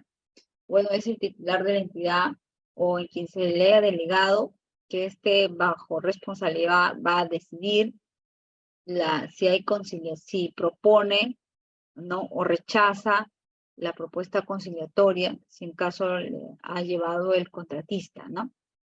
Y cuáles son, y en mérito a qué va a aceptar o va a rechazar la propuesta conciliatoria, en mérito a que tiene que tener un informe que tenga criterios de costo-beneficio, ponderación de costos y riesgos, expectativa de éxito en el arbitraje, y si le conviene, ¿no?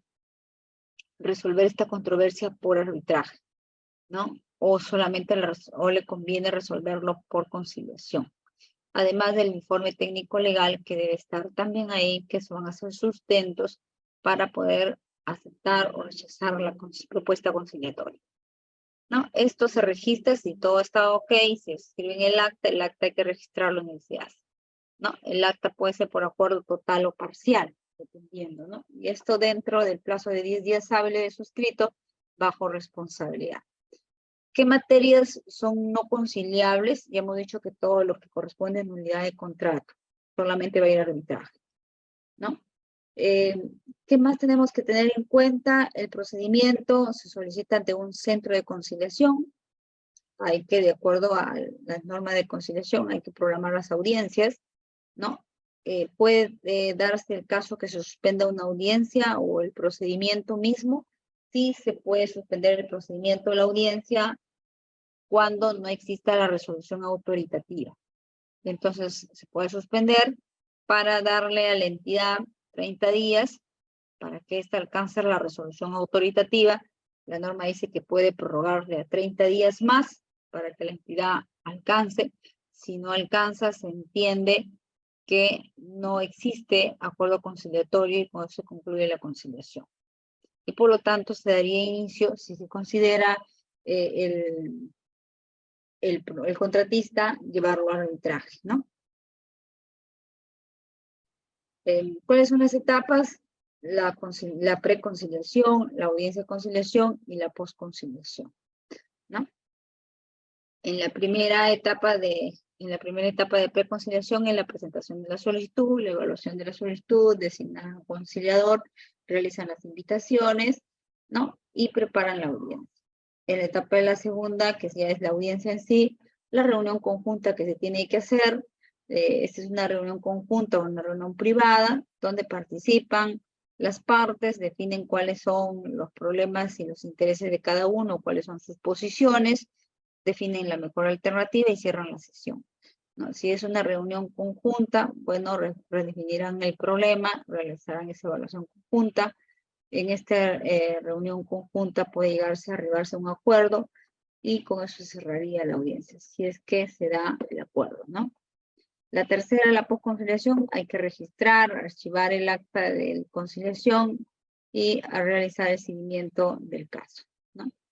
Función del conciliador, lo que le corresponde es que ambas partes se pongan de acuerdo, ¿no? Interviene en ese procedimiento, se suscribe el acta de conciliación, las características de esta acta. En esta acta constituye un título de ejecución, tiene derechos, deberes y obligaciones que están expresados en el acta, tiene que subirse, registrarse al SEACE dentro de 10 días de suscribir el acta, a quien le corresponde registrarlo a la entidad.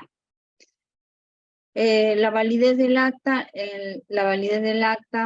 para que no tenga o no esté incurso en nulidades, esta debe contener lugar, fecha, nombres, ¿no? Identificación de manera clara de las partes, del conciliador, cuál es la controversia, cuál es el acuerdo, si ha sido total, parcial, lo tiene que precisar. Nombre y firma de las partes y del abogado si es que ha habido presencia de abogado. La estructuración del acta de conciliación. En la estructuración va una parte introductoria, va una parte de definición de controversias, luego en que resuelven el acuerdo, verifican la legalidad de los actos y la declaración de conformidad que son con las firmas, ¿no? Concluye con eso el procedimiento, que puede concluir con acuerdo de partes, de manera total, de manera parcial o falta de acuerdo, inasistencia de las partes a 2 sesiones, inasistencia de las partes a 1 sesión, o con decisión debidamente motivada del conciliador, ¿no? Puede advertir que existe alguna violación a los principios conciliatorios. Esas son las incidencias que puede darse en la conciliación. Puede haber algunas incidencias que también pueden darse en el arbitraje. En relación al arbitraje, ¿qué es el arbitraje? Es otro medio de solución de controversias, ¿no? En este caso hay un tercero denominado árbitro, quien actúa, ¿no? En base a una jurisdicción especial, ¿no? Donde las partes pueden recurrir. Clases de arbitraje pueden ser arbitrajes voluntarios obligatorios o forzosos, los arbitrajes de derecho y de conciencia, los arbitrajes o institucionales, ¿no? Clases de arbitraje, de acuerdo a la ley de contrataciones, tenemos que el arbitraje puede ser de manera unipersonal o puede ser de manera colegial, ¿no? El arbitraje puede ser nacional o el arbitraje puede ser internacional, de acuerdo a donde han establecido el convenio arbitral, ¿no?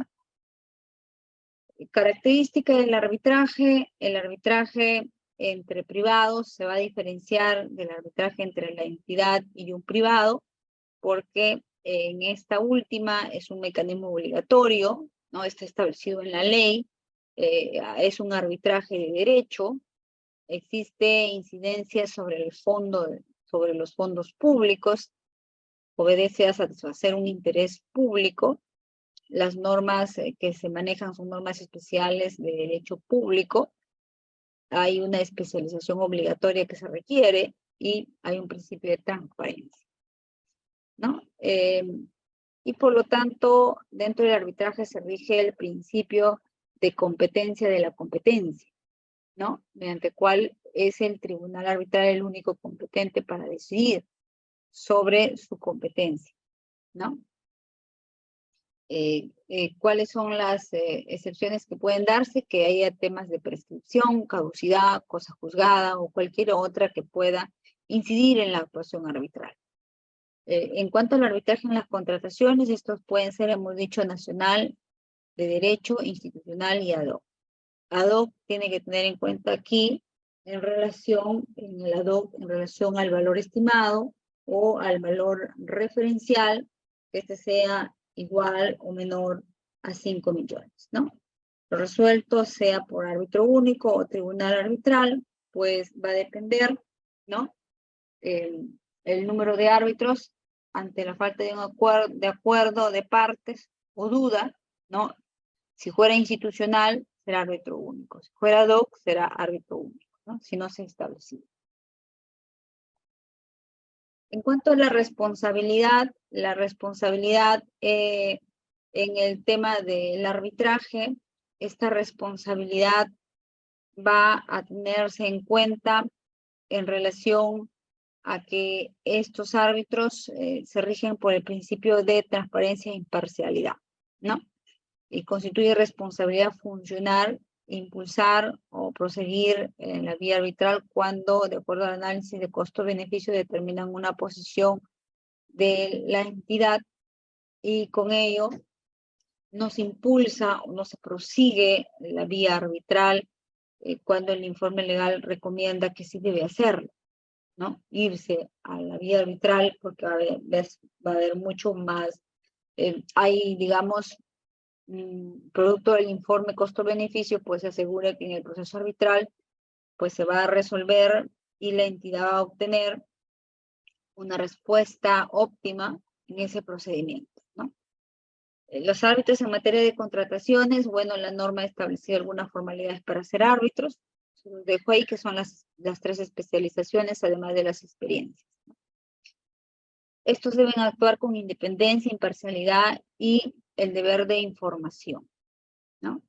En estos son 3 principios que rigen el proceso arbitral, ¿no?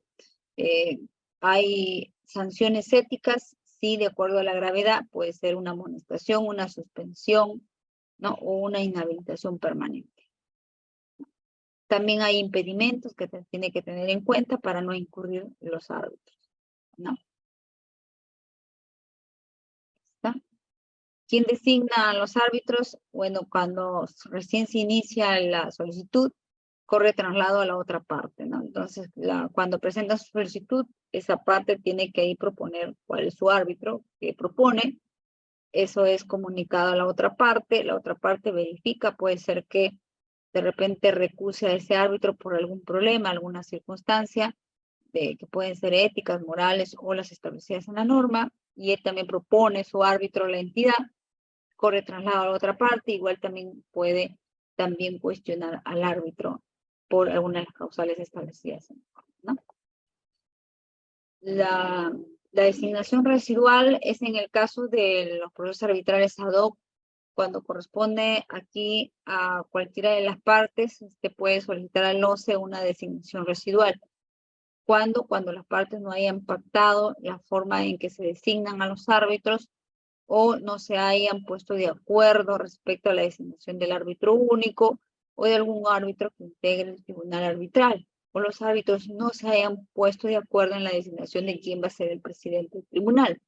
Entonces se hace una designación residual del tribunal, del presidente del tribunal en un arbitraje institucional, ¿no? Y lógicamente se tiene que estar inscrito en el RMOCE. El Registro Nacional de Árbitros, bueno, para estar en el registro hay que tener algunos requisitos que están establecidos en el TUPAC o el texto único de la Dirección de Arbitraje o del OCE que debemos cumplir, que son las especialidades y la experiencia. En relación al convenio arbitral, tendríamos que decir que existe un arbitraje que puede ser institucional o un arbitraje ad hoc. Son 2 tipos de arbitraje que pueden darse, ¿no? Y en el caso de optarse por el arbitraje institucional o ad hoc, aquí en caso de los contratos cuyo valor referencial o estimado sean igual o menor a 5.000 a 5 millones para arriba, ¿no? Las partes pueden establecer estipulaciones aquí adicionales o modificar el convenio arbitral en la medida que no contravengan las normas de contratación, ¿no? Pueden hacer esa modificación. ¿Qué pasa con las normas especiales cuando para superar estas cláusulas que son patológicas? Bueno, hay que tener en cuenta aquí que el arbitraje debe ser iniciado en cualquier institución arbitral, ¿no? Por lo tanto, debemos tener en cuenta que si no se ha incorporado en el convenio arbitral de manera expresa en el contrato que contiene el convenio arbitral cuál institución van a ir, entonces a cualquier institución podrían ir, no habría ningún problema, ¿no? ¿Cuándo también puede generarse eso? Cuando a pesar de haberse precisado, ¿no? En el convenio arbitral que el arbitraje es institucional, pero no se ha dicho qué institución es, ¿no? O a pesar de haber cumplido las condiciones para acudir a un arbitraje ad hoc en el convenio, se señala que el arbitraje en este caso es institucional, ¿no? Cuando en el convenio arbitral no se haya precisado qué tipo de arbitraje es, cuando en el convenio arbitral se encarga el arbitraje al NAOC en controversias que están establecidas en el reglamento y en el NAOC. Cuando se trata de controversias que se desprende de órdenes de compra o de servicios derivados de acuerdo marco, ¿no? Y aquí no hay incorporado la cláusula arbitral. ¿Qué pasa con el arbitraje subsidiario? En el arbitraje subsidiario son por controversias de cuantías pequeñas, ¿no? Aquí el OCE puede realizar actividades de organización y administración de arbitraje bajo el principio de subsidiariedad. Las controversias aquí derivadas de los contratos celebrados para la contratación de bienes, servicios en general, cuyo valor sea igual o menor a 10 UITs. Debe iniciarse dentro del plazo de que no haya operado el plazo de caducidad. A cargo siempre van a estar, como son controversias con valores pequeños, solo necesitan un árbitro único. ¿Qué actuaciones arbitrales se deben tener en cuenta? Las actuaciones arbitrales, ¿cuáles son? Empieza con el inicio de la solicitud, ¿no? Si es institucional, se tendrá en cuenta el reglamento del centro de arbitraje, como cuál es el formato o qué requisitos debe tener. Si es ad hoc, la solicitud de arbitraje está dirigida a la otra contraparte, ¿no? Salvo que en la cláusula se haya precisado un procedimiento distinto. Y si es en la Subdirección Nacional de Arbitraje, será directamente con la demanda. El contenido de la solicitud debe estar o hacer alusión al convenio arbitral. La designación del árbitro de acuerdo a lo que corresponda, el resumen de las controversias y de la cuantía tiene que precisarse en esa solicitud. La respuesta van a responder designando a un árbitro, ¿no? Si es que considera la entidad designar un árbitro, cuál es la posición de la controversia y cuál es la apelación o réplica que quieran hacer a esa controversia. Se notifica esta solicitud en el último domicilio señalado en el contrato.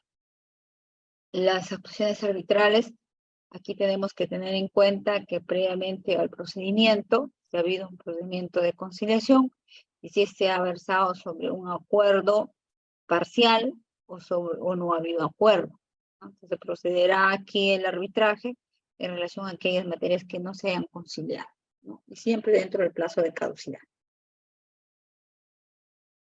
Estas actuaciones arbitrales tenemos que tener aquí en relación a estas las recusaciones. Entonces aquí cabe ver que pueden ver recusaciones, cuáles son, que este árbitro esté impedido o no cumpla con su deber de revelación o de informar. Cuando no reúnan las calificaciones de exigencia establecidas en la ley o el convenio arbitral, se genere dudas sobre su imparcialidad e independencia, ¿no? En el caso del arbitraje ad hoc o a los administrados por el OCE, ¿quién resuelve esta recusación? Lo va a resolver el presidente ejecutivo del OCE, salvo que las partes encarguen a una institución arbitral. Puede ser que, como consecuencia de la recusación, ¿puede originar la suspensión? No, no se puede suspender el arbitraje, salvo que sea un árbitro único, ahí sí, ¿no? es aplicable esto de la recusación, estas causales, al arbitraje ad hoc, al institucional, donde no se haya regulado al respecto, ¿no? Porque recuerden que el institucional se regula por el reglamento del centro, ¿no? Si una de las partes hizo 3 recusaciones y estas son declaradas infundadas en el mismo procedimiento arbitral, pues así presente otras ya no lo van a tener en cuenta, ¿no? ¿Cómo se instala? Solo en los arbitrajes ad hoc, ¿no? Dentro de los 20 días de conocida la aceptación y la posibilidad de instalarse, se puede instalar en una oficina desconcentrada del OCE y se registra en el SEACE por la entidad donde se consignan cuáles son los árbitros del secretario arbitral. El calendario, bueno, presenta la demanda y la contestación o la recomendación y su contestación al tribunal o al árbitro único. Y si no lo hizo con anterioridad, establece que hay un calendario de actuaciones y audiencias arbitrales que hay que tener en cuenta, ¿no? Entonces, en relación a estas actuaciones, hemos dicho que hay por un lado la demanda, la contestación de la demanda, las pruebas, las excepciones y las objeciones. La demanda hemos dicho que es el plazo que tienen para interponer su demanda, precisar sus pretensiones, la contestación en la posición que tiene, la parte demandada, las pruebas se presentan tanto en la demanda como en la contestación de la demanda, ¿no? Las excepciones o objeciones es la oportunidad para presentar o formular en la contestación de la demanda, salvo que se haga con posterioridad, ¿no? Pero tiene que ser antes de que se termine la etapa postulatoria, ¿no?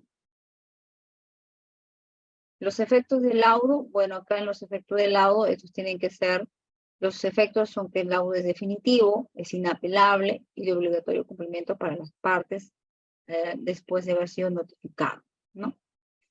Tiene efectos de cosa juzgada. ¿Vincula a las partes? Sí, ¿no? A las personas que no son ajenas al proceso, lógicamente no.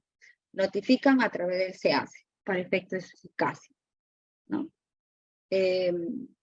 También se notifica, el laudo puede ser que tenga integración, interpretaciones, rectificaciones, también integraciones, también se publica en el SEACE. ¿Quién es responsable de registrar? El árbitro único, el presidente del tribunal, ¿no? El laudo arbitral va a ser por escrito y firmado. Pedidos posteriores que pueden existir al laudo, pueden ser que haya rectificaciones, interpretaciones, integraciones o exclusiones, ¿no? Los efectos del laudo, los árbitros cesan en sus funciones, ¿no? Si ya existió el laudo y se notificó, las materias no pueden volverse a someter a un proceso judicial ni a otro proceso arbitral. Terminan con eso todas las actuaciones arbitrales. Un laudo puede ser anulable, sí, sujeto a anulación. ¿Cuándo? Cuando este convenio arbitral sea inexistente, nulo, anulable, inválido o ineficaz. Cualquiera de las partes notifica, pueden ir a los defectos, pueden ser que haya defectos incluso en la composición del tribunal, que haya resuelto materias no sometidas a arbitraje, que se haya pronunciado por materias no arbitrales, o que se haya dado fuera del plazo establecido por la ley, ¿no? Por lo tanto, adicionalmente a lo dicho, puede ser que se anule a solicitud de parte, ¿no? La composición de un árbitro único en un tribunal o una actuación arbitral, ¿no? Lo solicita. Esta anulación, ¿cuáles las características? Bueno, es extraordinario, permite que el Poder Judicial realice el laudo, ¿no? Sometiéndolo a una motivación de manera muy concreta y limitada, sin realizar el fondo, ¿no? Debe comunicarse, ¿sí? La interposición del recurso de nulidad, anulabilidad, dentro de los 5 días siguientes del plazo, ¿no? La anulación del laudo, en el caso del contratista, presenta una carta fianza bancaria que sea solidaria, que tiene que tenerlo vigente, ¿no? debiendo ser renovada durante el tiempo que dure la tramitación. Dicha carta fianza debe ser a favor de la entidad y debe ser equivalente al 25% del valor del monto de la orden de pago contenida en el laudo, ¿no? Si el recurso es desestimado, la carta fianza se entrega a la entidad para que se ejecute. Caso contrario, lo devuelven al contratista, ¿no? Bajo responsabilidad. El recurso que resuelve, va a declarar la validez o va a declarar la nulidad del laudo. Está prohibido que bajo responsabilidad se pronuncie el Poder Judicial sobre el fondo de la controversia, ¿no? La información hemos dicho que se tiene que registrar en el SEAS, ¿no? En cuanto a la Junta de Resolución de Disputas, en cuanto a esta Junta de Resolución con la 3225 se incorporó, ¿no? Es aplicable para las obras de gran envergadura y tienen como finalidad prevenir y solucionar durante la misma ejecución de la obra. ¿Sí?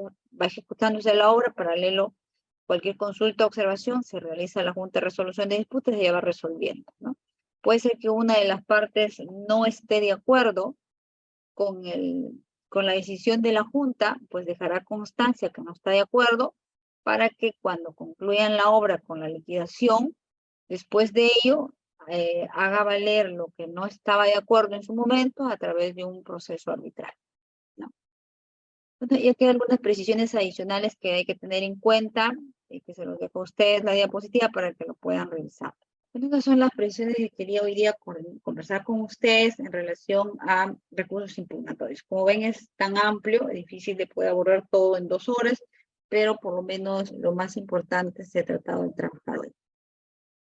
No sé si tienen algunas dudas, preguntas que quieran realizar.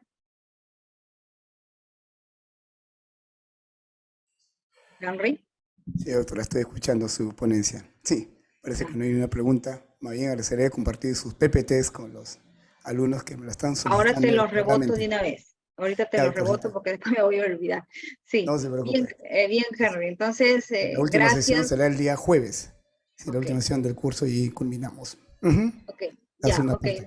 Muchas gracias, Henry. Entonces ahí vamos a tocar esta última parte, un poquito más, la de la Junta, que se nos ha ido volando, y un poquito más de arbitraje, que nos faltó ahí precisar algunas cositas, y seguimos con ejecución. Vamos a cuadrar bonito ese tiempo de las 2 horas. Listo, Henry, muchas gracias. Listo, Gracias a cada doctores. uno de Gracias a ustedes. ustedes. Muy buena Bien, nos noche con estamos todos. viendo. Buenas Buenas noches. noches con Hasta todos. luego. Sí, gracias, gracias. Gracias, Walter.